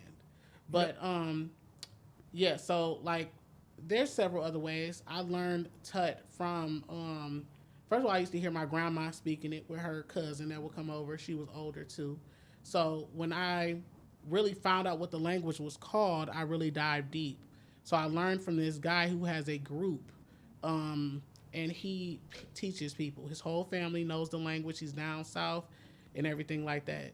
So that's how I learned Tut. And my cousin Ben, he actually speaks it fluently, like, because you have to know how to spell when you speak in Tut. Right, So, right, right. Is it right to left or left to right? it's the same way we read. Yeah. Okay. Relocating. Will you ever relocate closer to your people or? Yes. Okay. That, like, the Low Country is calling me home. It's literally calling me home. I want to go down there so bad. I want to live like my people did, and everything like that. I'm waiting for the Creator and for the ancestors to let me know when it's time to go. You know, I want to go back to lineage for a second. This is why it's important, even at my family's house, we keep a lot of our old pictures. I was going through my phone, and this is a lineage through my folks, you know, from down south where they came from. Oh yeah, Yeah. So I don't know when that picture was taken per se. I know we kept them all. they straight Indian. Who was that? I have no idea who those people are. My granddad don't even know who they are. But that's through your. Yeah, that's my mom's side. Okay. You kind of look like the father. I see it. Like if you would shave your beard, yeah, I see it. Yeah. He has an Olmec head too. You do too. Like you have a face, an Olmec face. You know, that's my final question to you. Just your thoughts of the Olmecs. Do you think they were mislabeled Mayans or any other race, or the Olmecs were really their own thing? And what do you believe their true names were? Their true name was the Totoshi. That was their true name. There's a lot of different stories when it comes to the Olmecs. I believe that those were the ancient people here. You know, that was or what they like to call the Olmec people. I believe that the people that are modern day Mexico Mexicans, they don't descend from them. Like, especially if they don't resemble us, even if they have lighter skin, because there's some Mexicans that still resemble us that have lighter skin. I feel as if they are the mother people. Like, you know, that was like one of the first steps that major civilizations that we built here, along with plenty of other empires that we had here. But some people say that they were invaders. You know, Who knows? who knows? That's too far. You know, that's so far back. I do got one more question before we. I did have questions for y'all too. Okay, if you don't mind. Are mounds pyramids? They say no.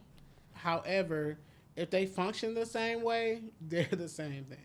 Like, no matter if it's made out of stone, which is earth, the same thing, and mounds are made out of earth, you know? So I personally feel like they are the same thing. However, somebody else will argue and say that they're not. Okay. Yeah. What kind of questions did you have for us? Do y'all call yourself black? No. No. Hell no. Absolutely I'm not. still doing my, genealogy. I'm like one of the only ones in my family who do believe that I'm from here. But universally, I say it when I'm around certain people. I say, yo, what up? You know, I used to wear black because I'm using it universally just to connect with somebody else. But if I'm in a room of like-minded people, even if somebody does slip up and say it, we know what we really mean. Like when I slipped up and said it, you knew my true intentions. So Right. I refer to myself and my people as chosen ones. Okay. That's what I use. I don't use black. I still don't know what to refer to myself as, but yeah, no. Yeah, I don't use black. 'Cause I already know that black term, death. Yeah. So, do you guys, when you do your genealogy, do you speak your ancestors' names? And what do you do today to represent your ancestors? You know what? I just recently started really doing some research on my people. You know, I really haven't done anything more than that, so I really can't speak on that too much. My mom gave me a document pretty much saying her great grandmother was 100% Cherokee, but I still need to do research on that because according to some people, they say Cherokee was was not just one official tribe. Cherokee was just like referring to all of the tribes as Niji or something. You got to get more specific. But I will say this, from what I do know, for years my granddad would tell me, since my people hail from Alabama, we are in connection with the Blackfoot tribe, and he shows picture of his grandmother. My third grandmother, I want to say. You can look at her and tell she was part of the tribe. Yeah. So the Eastern Blackfoot's the Tutelo. I believe so. Yes. Okay. And my dad, he don't speak at all. Like literally a year ago, he finally gave me information I've been asking for a long time. He was like, "Okay, I heard that we may be Seminole." I was like, "Finally, you told me something." So like, we the same people. yeah, like finally, but he don't. Cause I'm like, bro, we clearly. If you hear my last name, I'll say it when we go off. It's a kind of a slave last name, but he's like, "Oh, we clearly were slaves, and we can prove that." But like you said, if we're slaves, that means we're POWs. Clearly, we came from somewhere. What was it? So right. But you mentioned Seminole. Yeah. Right. So that means our lineages are intertwined. Mm-hmm. Especially if you would look like you do what the Europeans would call a Negro. You could possibly be Yamasee descent because the Yamasee people were described as Negroes. Same with the Creeks. The Creeks were described as Negroes. So when you look at the people now and today, they don't look like they would be called a Negro back then. Can I ask you a question? About that. Yeah. I just want to list 5 celebrities. I mainly only got one right now. I want to list 5 celebrities, and you just tell me what tribe you think they belong to. Is that all right? Mm-hmm. The first one, because I know he got to be, I'm just going to say it, Shannon Sharp. Shannon Sharp. Do you know how he looks? You got to show me. I'll show you. Man, I know he got to be one of these tribes. He got to be. Shannon Sharp. I don't want to hear no, I'm from overseas. He's one of, he's somewhere. I do got a list of, oh, yeah. Yeah, Shannon Sharp, definitely. He probably descends from, because he looks like he descends from like a Mesoamerican. That's all. Yeah. I got one for you too. His name is Fredro Starr. I know he got. Oh, Fredro. I got a list Yeah. of celebrities that are indigenous too. Let's go for your list. I want to hear what you got. Crispus Attucks. Okay. The first guy who died in the, don't tell me, Boston Tea Party. No, Revolutionary War. What Boston Tea Party, bro? What? You sure? Boston Tea Party. Trust me, I aced that test in history. It says during the Boston Massacre, the Revolutionary War. Yeah, same thing. So same thing. Same thing. I'm right, nigga. Don't try to get out of here. He was Wampanoag. That's what he was. Wampanoag. Yep, Wampanoag. Oh yeah, definitely him too. Oh yeah, I know what he look like. Can I ask you another one? Shaka Khan. Yeah. What is she? Do you? I think she said it before. I think she's Chata. I think she did say that. Her and Prince said he's something too. A few, but keep going. I'm sorry. Rosa Parks. Yeah. I know Rosa Parks. Frederick Douglass. We just named Martin Luther King. He says that he was Creek, and Really? that's Yamasee. Yes. Hey, can I say this to What interrupt about you? What about Malcolm X? That's a good question. I don't think I know. His real name was Malcolm Little. Malcolm Little, Little yeah. is a surname.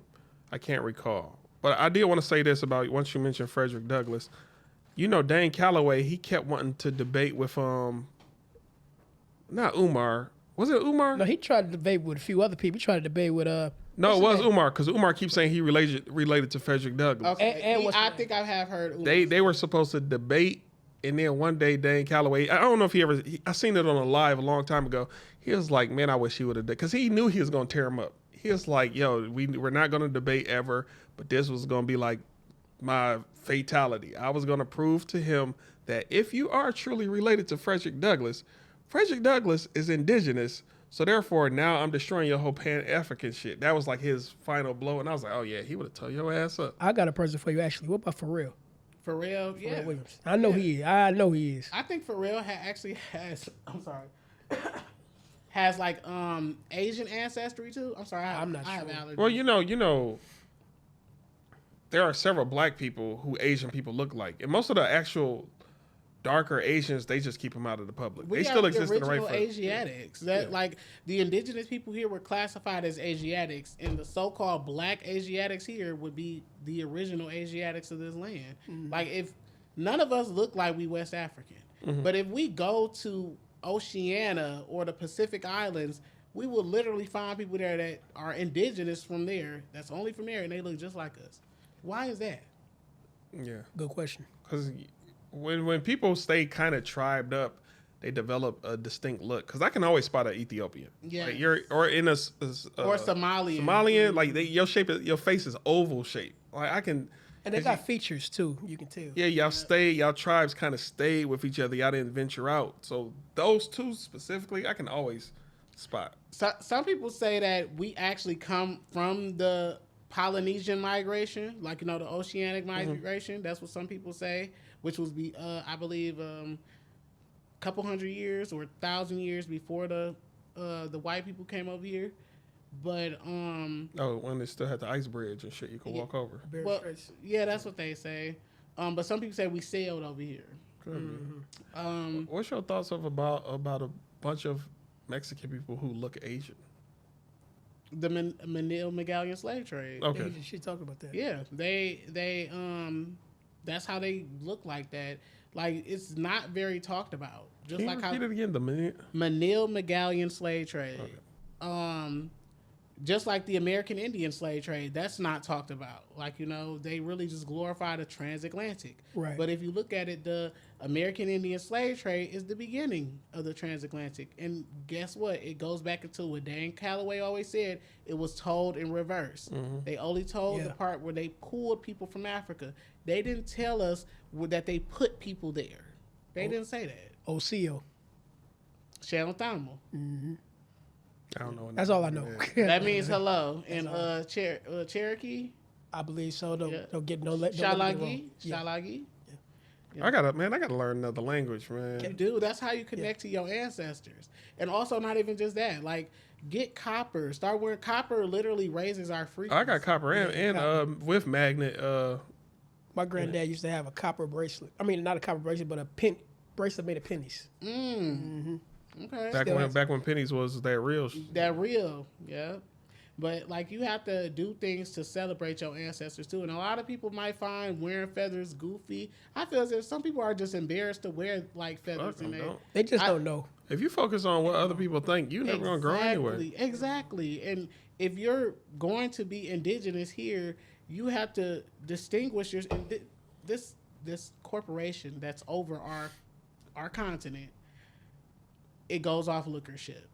So lookership. Yeah. So if somebody will see you, they'll just instantly think you African because they programmed to think like that. They not thinking like that we're indigenous. So what would distinguish you or y'all two from the average other black people walking around? Yeah, if you have a conversation with me, but most of them you talking about just our physical. Yeah, ain't nothing. I'll say features more than anything. Well, I mean, not everybody. Not. You talking about as far as garment? Oh, garments. Oh, I thought you meant like face.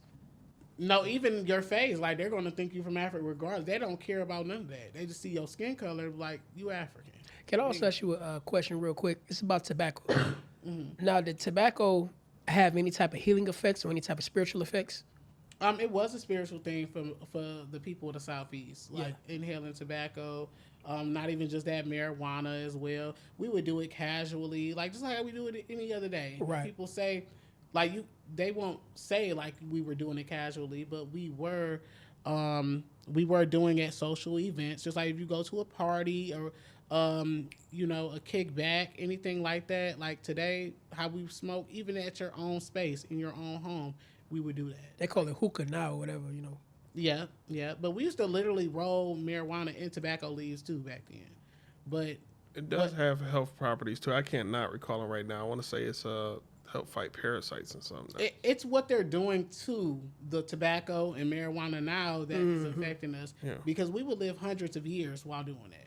Since you mentioned that coffee, I'm hearing that coffee changed during the time too, It might have. Everything that we ingest as people that we've been ingesting, they've changed it. They've done, like, Martin Luther King stated that they moved us out of our farms so they can mechanize our farms. And that's what they did. What speech did he say that? I didn't really want to hear that part. Well, I'm he was teaching in front of a classroom, if I'm not mistaken. I just know I heard you know, Yeah, I yeah, heard so him. Because I heard Speeches, bits and yeah. pieces because he was talking about they gave the white folks land grant colonies not to farm, and no black people land grant colonies not to farm, and then that's the same company that want to tell the black men to pull themselves up by their own bootstraps. Well, no, you had it right the first time. He gave them see. the white man land, and then he paid them to not farm. Okay, Yeah, okay. to That- not farm. that part And then right there. us, we gotta pay into it and all that. The same speech when he said, "When we come into Washington, this time we're coming to get our check." Yeah, and Yep. then shortly after, But the thing is, it's more than the check that we're owed. It's literally this. no, Everything. like, It's all everything. Everything. Get the I want to go back to Spain. What did they do to get all the Jewish people to leave Spain and several other countries? Because we might have to. Y'all gotta get the fuck on, bro. They honestly, from what, and I. Wait, let's not talk about that on camera though. Okay. Because I just shouldn't even say what I said. Can I even speak on this? Anybody remember that show Hell on Wheels? Not at the moment. Hell on Wheels is basically a documentary how they built the railroad out west. Okay. And they had one of the chiefs who didn't look like us, but he was one of the Western chiefs. But he's right there. They're right there trying to make a negotiation with them, but basically by saying, this land belonged to us. Did they buy it? No. Did they trade for it? No. Then how can it be their land? White folks right there. Well, then all of a sudden they fought for it. They fought them for it. They took it over and then they built the railroad over the land out west. Okay. Did you have any more questions for us, or let me get to the bowl? Real quick. Do y'all know why a lot of these people on reservations are being called Siberians, or do you know who are actually the Siberians? I don't. So when it comes to that, right, we have to look at Alaska, because Alaska is the one that actually brought the recent Siberians. So when we're calling people, Aboriginal Americans, when we're calling people Siberians, typically online or anything like that, they're calling them the Siberians that crossed the Bering Strait 30,000 years ago, or so they're saying that crossed it. Really, that's not true. Like I said it earlier, that was, if anything, they look like us, and they're saying that was us crossing, not pale-skinned Siberians, right? But we're telling them we've always been here, right? Mm-hmm. So those are recent Siberian people that the Russian people brought over. When the Russians came and colonized Alaska, there were dark-skinned Inuit people there. They were described as olive-colored, swarthy, and different things like that. We already know that's us. Swarthy mean black, yeah. Exactly. So those Siberians that the Russians came over, they were already mixing in with the Russians, so they already were light complected. Mm-hmm. When they came over and brought them to Alaska, they put them all under harsh enslavement, right? And they forced them to intermix. So when the United States came and purchased Alaska, they took thousands of their children, those Siberians and those dark-skinned Inuit people, and distributed them to many different Indian schools. Mm-hmm. One of them was Pennsylvania. That's on the East Coast.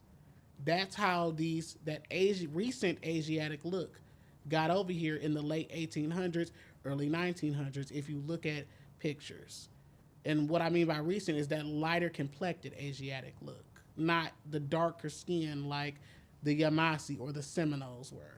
This is really my last final question for real. Uh-huh. The name Indian, where'd that come from? Well, Los Niños de Dios. So that means the children of God. So when we're calling ourselves American Indians or Indians, we are reflecting who we truly are, the utmost highest children, the gods of this land, Psalms 82, verse 1.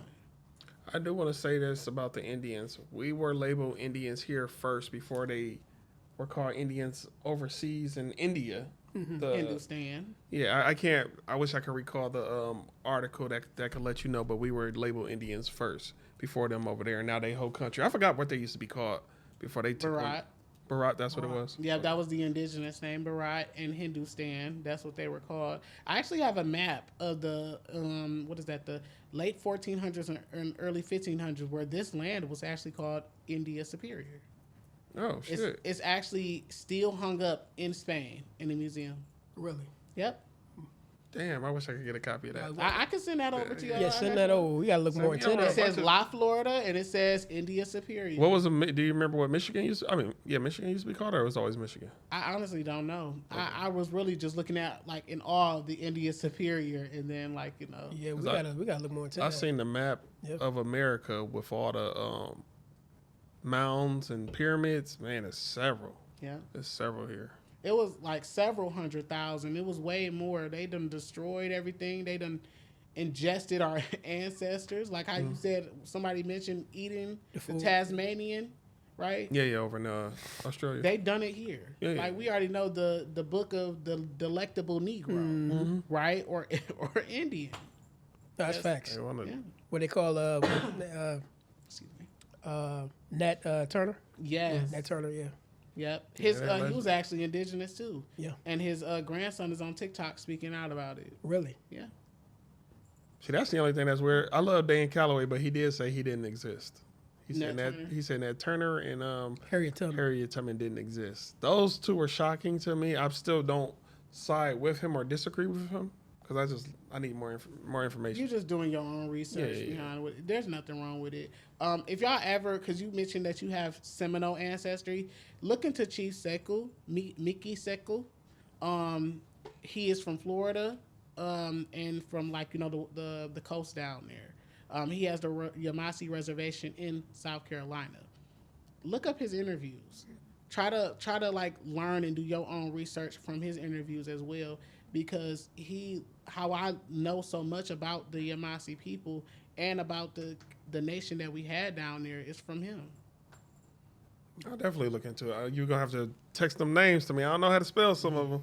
I got you. Other than Miss Nebraska, I should know how to spell Nebraska. And I'll send you some Hichiti as well if you want to learn that. I want to learn Hebrew. I've been trying to learn Hebrew, Black Hebrew, any type of Hebrew. I just But want to learn. they say the Hebrew that the people that They refer is really It's indigenous. Yiddish. yes, it's Yiddish. It's That- Yiddish. Yeah. So I But don't they wanna say learn that. the indigenous languages that we actually speak over here was the real thing. It Okay, is. well then, No, that's absolutely that's true what I want to because learn in the real thing. Even them, they're not the real so-called Jews. They came from southern Russia. That's a story for another day. If Do you're you know an that- Ish, you're not the people. Do you know exactly? Do you know they actually came over here and tried to transcribe our tablets, and they called it a bastardized Hebrew? I can believe that. But really, what they're speaking is the bastardized Hebrew. But again, that's their to a degree what I'm their saying? abilities in society. I'm gonna get you to not even believe your own truth. You're gonna fall for my lies. But you know, Exactly. even what's crazy about that, even though we know what we know about them now, they'll try to do all they can to silence that. yes. Like case in example right now, I'm gonna speak on this right now. Fuck y'all. Anyway, fuck whoever don't like it. They had a summit a couple months ago called 50 States Win Israel. How come nobody talked about that? And all of a sudden, ironically, right after that happened, they bought TikTok. Okay, I'm done. Anybody get more questions? No, I'm good. All right. Okay. Well, let's move on to Let's these get to questions. this fishbowl. All right. Hopefully, y'all been appreciating the knowledge. Go All ahead, right, let's hit get that it. button, That's why you're miserable. We're gonna start over here with you. Okay. man. Grab one. If you don't like it, put it back, or we'll send the bowl back your way. All right. Nope, ain't doing that. Let me see. I got one. Can I read mine? Go for it. What's your favorite TV family? Ooh. He's a smart guy. No, I'm just playing. Do do do do do do do do. Let me see. Do animated? I That haven't. TV family. I haven't. That is a good question. The Cosby Family. The Huxtables. Yeah, the Huxtables. Yes, I would say that was a really good family dynamic, as well as Fresh Prince, his family that he was. I forgot the Banks, right? Yeah, Banks, Banks. Yeah. I haven't seen that in so long, but It's on Hulu now. yeah.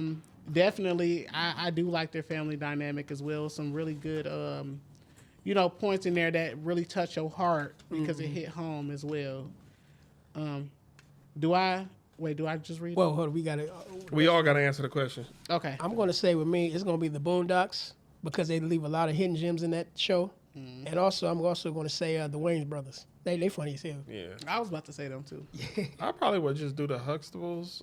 I keep wanting to say the Jetsons just to say it, but no, I don't. I'll probably do Family Guy. I like Family Guy. Family Guy. The dynamic, the dog, and all that. A I got a battle rap talking bar dog. about that shit. You want to read your question? Or I can read mine. You can go ahead. Mine says thoughts on Black History Month. I personally just call it. It's just history. Why do y'all got to single us out all the time? It's American history. Yeah. You're lying to us. At least take out the word black. Yep. Yeah, you're not History Month. Just fuck it. History Month. you're not telling us the whole truth. That's the thing I feel about it. I agree with you. They're lying to us. It's just a cover up. That's what it is. Yeah. It's allowing foreigners to attach to our history. Like I've been seeing in this past February, it's very disrespectful, especially because they have their own months. Like they have their own months, weeks, whatever, and now you're trying to attach yourself to Black history, which is Aboriginal American history, and you shouldn't do that, Can I say something else too before we get you answer your question? Not reparations. What's the other word? Restitution. Restitution. Y'all gave everybody else restitution who had crimes happen to them after what occurred to our people, but yet they received restitution before we received anything. We need our shit. Stop playing. And even you people who enjoy voting, don't vote unless y'all actually talking to these people. What are you going to do for us as far as reparations or restitution? Because something has to be resolved if you want our vote. We can't keep getting these empty fucking promises. But I just want to say that. Even with that, certain type of voting doesn't really matter. I mean, yeah, that's what I just said for you. No, I'm being honest, man. Like every time they say we need to vote for the next president, what the hell that's gonna do for us? But they died to be able to vote. Niggas die for all type of shit. I seen a nigga die at a yard sale. How come they couldn't die for our land? Or did we lose that war? That's all I gotta say. I agree with you. Do you believe we live in a matrix? Several types of matrix. Go ahead. Let me see. I believe so. However, the way we think it is not the way that it actually is. So no simulation. No. We believe that it is, but it's not. Like from what from what I understand is that the creator basically cannot physically control this like world like you would do in a video game or something like that. There are different things that are put into place so it just falls aligned like dominoes. I would say matrix for me is another word for energy. I definitely do think the energy changed, especially after 2020. You know what I mean? When everybody's were programmed to stay in the house, take this shot, do this, that, and the other. Energy's damn sure changed. I mean, look all around us. We got music, movies, this, what you're watching us right now, all this type of stuff. So I believe the matrix is just energy. Yep. Can you read the question one more time? Do you believe we live in a matrix? I do believe it. However, there are several types of matrices. He explained a few. I just to answer it, yes, I do believe we do live in a matrix. Free yourself from the matrix, aka one of the ways is to learn your history, learn where you come from. That's one way. Another way is to become, if you want to call it sovereign, if you want to call it a national, if you want to just become independent, separate yourself from this government or this system. That's another way to break free of the matrix. It's a private citizen. It's several other ways. Secure party creditor. Several ways to break free of this matrix. Of several types of matrices. You got to break through more than one. Can I speak on this for a minute? Even right now, even in this turning point, people are feeling the crunch from this matrix. People are online every day talking about how much they don't want to live anymore because they can't afford to live. So this matrix, this negative frequency that we're living in, we can definitely feel it. We don't have family reunions no more. People can't get along no more. We can't even say hi to each other no more without getting an attitude. Yeah. Even going off grid is a form of breaking away from the matrix. Yep. Self-sustaining, breaking away from the matrix. Faraday cage. I think I got one. Yeah, I ain't gonna say I got some though. Build y'all Faraday cage. Stay in it, sleep in it. Preferably wherever you rest your head. You really should turn that whole room to a Faraday cage. No outlets, no windows. Block all them rays while you sleep. Put magnets on your pillow. Get a magnet pillow. Be around nature. Several type of matrices to break from. It's more than one. It's definitely more than one. especially when it comes to these jobs showing you day after day, they don't give a fuck about you, and they replacing you with technology every single day. Yep. And I see people crashing out about that. Don't believe me? Look what happened to Spirit Airlines. You know, so today is Spirit Airlines. Tomorrow, who's it going to be? And if you live day by day, if you live on a, we got to talk off here. if you live on a scheduled life, technically that's a matrix. Stop being so mundane. Do something spontaneous. Tap into your gifts. Most High bless you with gifts, man. Tap into that and learn how to, you know, expand that to, you know, your resources in living. Yes. Stop being so comfortable in life. That's a matrix in itself. Just being comfortable. Yeah. Break loose. Learn some new shit. Try some new shit. And take a nap. I know y'all tired. Take a nap. It's okay to sleep. I feel as if when to go off of what he was saying about new things, I feel like it's about reconnecting. You know, like reconnecting to what our ancestors actually did before, like bows, fishing, ceremonies. You know, Harvesting, hunting, farming, being stewards of the land.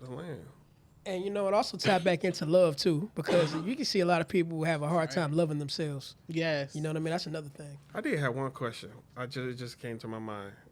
I don't want it to be racist or anything, but do you believe in rain dancing? Being able to dance to the point rain actually comes? I believe collectively as a people, we can just change the weather, but we need the sun. You know, and that's why they're purposely doing things to block out the sun, like cloud seeding. I don't know if y'all know about that, where they're literally spraying chemicals in our atmosphere to create clouds. That's why they tell us we can't collect rainwater and stuff like that, because it's full of chemicals. Yeah. Like, you know, go ahead. I'm sorry. Go ahead. It's not natural. So I feel as if we all come together as a conscious people and start to realize we will be able to do that ourselves, with dancing or without. This is why, let me say this before I feel like you're about to talk. I don't know if you heard of an individual by, I want to say his name is Wilhelm Reich. He invented something called a cloud buster. It's pretty much just some copper pipes aimed into the clouds and they disperse. And that's what, like you said, if we come together, we can form a copper pipe. We are copper people. My copper touch your copper, we all form a circle or something. Next thing you know, that cloud can either disperse or come together and, you know, create rain for us. So that's why, you know. I just want to know this one. Oh, you was about to respond to that. Yeah, I was going to say our dancing is sacred as well. Ring, shout, stomp dances, what they call the Native Americans, what they do, they actually got it from us. And we had more soul in how we did it and how we moved. Can I say this? I did mean to say this earlier. I watch videos online about powwows. Yes. Them lighter pink people, they don't powwow right to me. But then I could look at a nigga in Detroit jitting, and I'm like, I believe that's our shit. Bro, or the footwork in Chicago, that's our shit. That's us. Listen to what I told you about earlier, Chief Juan Pardo of the Mighty Guardians. Listen to his music. You can feel the soul in his music. Yeah. That's why I like, when I work out, I listen to a lot of that music. That's good. That's called like Aboriginal American like spiritual music. Yes. Like when you hear those type, even like the Gullah Geechee, what they call the Gullah Geechee, the Geechee people, their songs that they made, Adam Picking Up Leaves. That's another like Aboriginal American spiritual that they call Negro spiritual. That's actually meant to empower us. Another one too, I remember Iko. That's another one. Yes, that too. Also, let me ask you this. I know we talk about the sun all the time, but what about the moon? I don't really hear too much about the moon being mentioned. The moon does have a lot of spiritual properties, and everything like that. I don't really, because we had, even down in Mesoamerica, we had a temple of the sun and temple of the moon. So all I know is I'm more connected to the sun than I am anything else, you know. And the reason why I asked it, because when I did my little research on the moon, they said it's the world's first satellite. What satellite? I don't know. Do your own research. Can I ask one more question? I know we keep doing it. I know you got somewhere to be. No, I don't have. Well, listen, you know, we chopping it up. This is a good conversation. You keep mentioning spirit. What would somebody without a spirit? What would their behaviors be, or how would they act? Because a lot of people, in my opinion, don't have spirits or souls. They would be savages. They would come over here, great people. They would destroy things. They would try to mess with, gaslight people to the point where they would think that they're from somewhere else. Manipulators. Yes, Functioning systems. fork-tongued people that Yeshua said that they are the synagogue of Satan. And now would this be the That people part. with no souls or spirits or both? Because I like to still think it's also a difference between a soul and a spirit. I still don't know what that difference is, but A spirit is like an echo of a soul.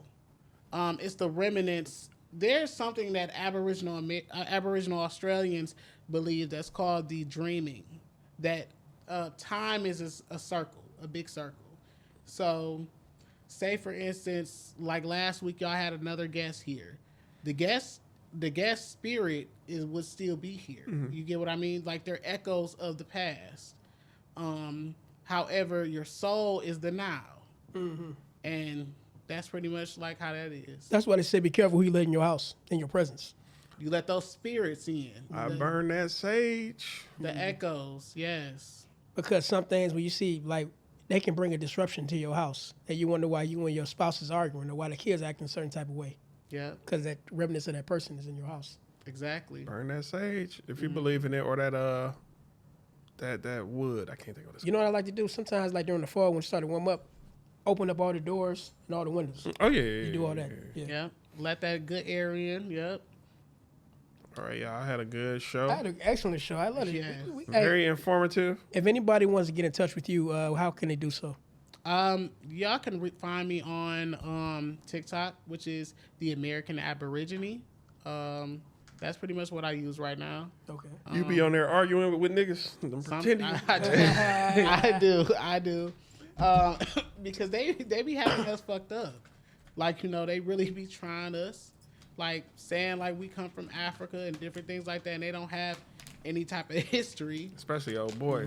I'm mad you made me think of that nigga. I My know who bad. you're talking about, yeah. But even, like, the hair texture, they'll say, oh, your hair isn't like this. We had Wait, what? we had locks over here. Yeah. We had They're discovering mummies and other burials with. I'm gonna send y'all all that. Man, you know what they do over in Egypt a lot of times? When they uncover a mummy, they swap out their hair. They do that. I can believe that. That's so crazy. They put on some, and I was like, okay, DNA test that hair and that skeleton. I guarantee you they don't match. I guarantee you. What is wrong with these people, man? Because Fucking it was a disgusting. guy, it was a black guy. He discovered you could still pull melanin from the bones and discover what pigment they were. And that's why they wouldn't even let him test any mummies over in You go ahead. in Go ahead. I Egypt. want you to finish. No, because, they did the same thing in Ethiopia as well, because what they tried to do was they tried to run a study Yep. on the who-ish people. Yeah. See who was connected to the rural tribe. Matter of fact, it's a book out there. And that's why they won't do it. You're absolutely right. It's a book out there by Henry Kosker. I can't think of his last name. The name of the book is called The 13th Tribe. Do your own research. I remember that book. I'm gonna have to definitely look into that. Yeah. But I just noticed y'all carpet. I like this. Yeah. Well, what do you notice about it? A jaguar? And you want to speak more on that? Yeah, that's our animal. The jaguar? Yes, that's our animal. The as well as the mountain lion. We also these were sacred creatures to us. Mm-hmm. We didn't really hunt them only as more of like a ceremonial thing. If a chief was to become a chief or emperors to become an emperor, they would have to fight the most dangerous animal. And if you came back alive, you were chosen. That's interesting you mentioned that because they showed the jaguar in the movie Apocalypto. Remember that? Yeah. That scene, they saw the jaguar, and they know that the person they was hunting had the same energy as the jaguar. That was a real jaguar chasing him in that movie too. I believe that, yeah. That's crazy. That's honestly wild. I couldn't let a real one chase me. Hopefully, he got paid well. Anybody got any more questions? No, I definitely enjoyed talking to you. Thanks for the pull up. Hey, we got to give you a round of applause. Very interesting. We can't wait to have you back. I appreciate y'all having me. Oh, But when I watch certain clips and I see people speaking on history, especially the history that really does not involve them, and it actually is the other way, which they're doing something called destiny swapping.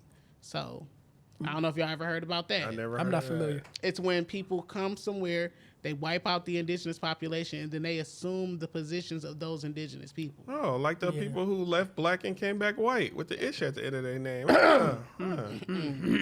Wait, so are y'all Hebrew Israelites? No, I don't identify as anything. Okay. Yeah, I'm an individual, and I'm just out here. Yeah, I don't like titles and labels and stuff like that because later down the line, we're going to realize we have a connection somewhere down the road. Yeah. We all say the same thing, but just in a different way. So I don't know why we beefed out with one another. And you're talking about like globally as Aboriginals? Yes. Because why we beefed, because we really beefed out over a label and what I believe versus what you believe. Look, if you just sit back and just look at all the things that we talk about, we're saying the same thing. Yeah.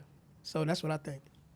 I feel as if we just have to realize and respect that we all come from our individual land masses, you know, and people need to remember that there were dark-skinned people in Europe, and those were the Aboriginals up there, and they didn't come from Africa either. King James. Exactly. it. Queen Charlotte. Yeah, like We can do this all day.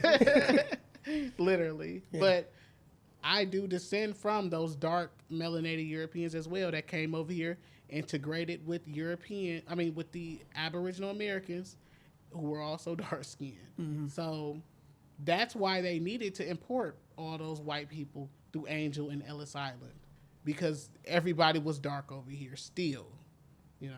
But thank y'all for having me. One more time. Let's give him a round of applause. Another classic episode down, y'all. Can't wait to have you Tuning back. in. Say again. I just said keep tuning in today. So you already know who we are. We out of here. Peace.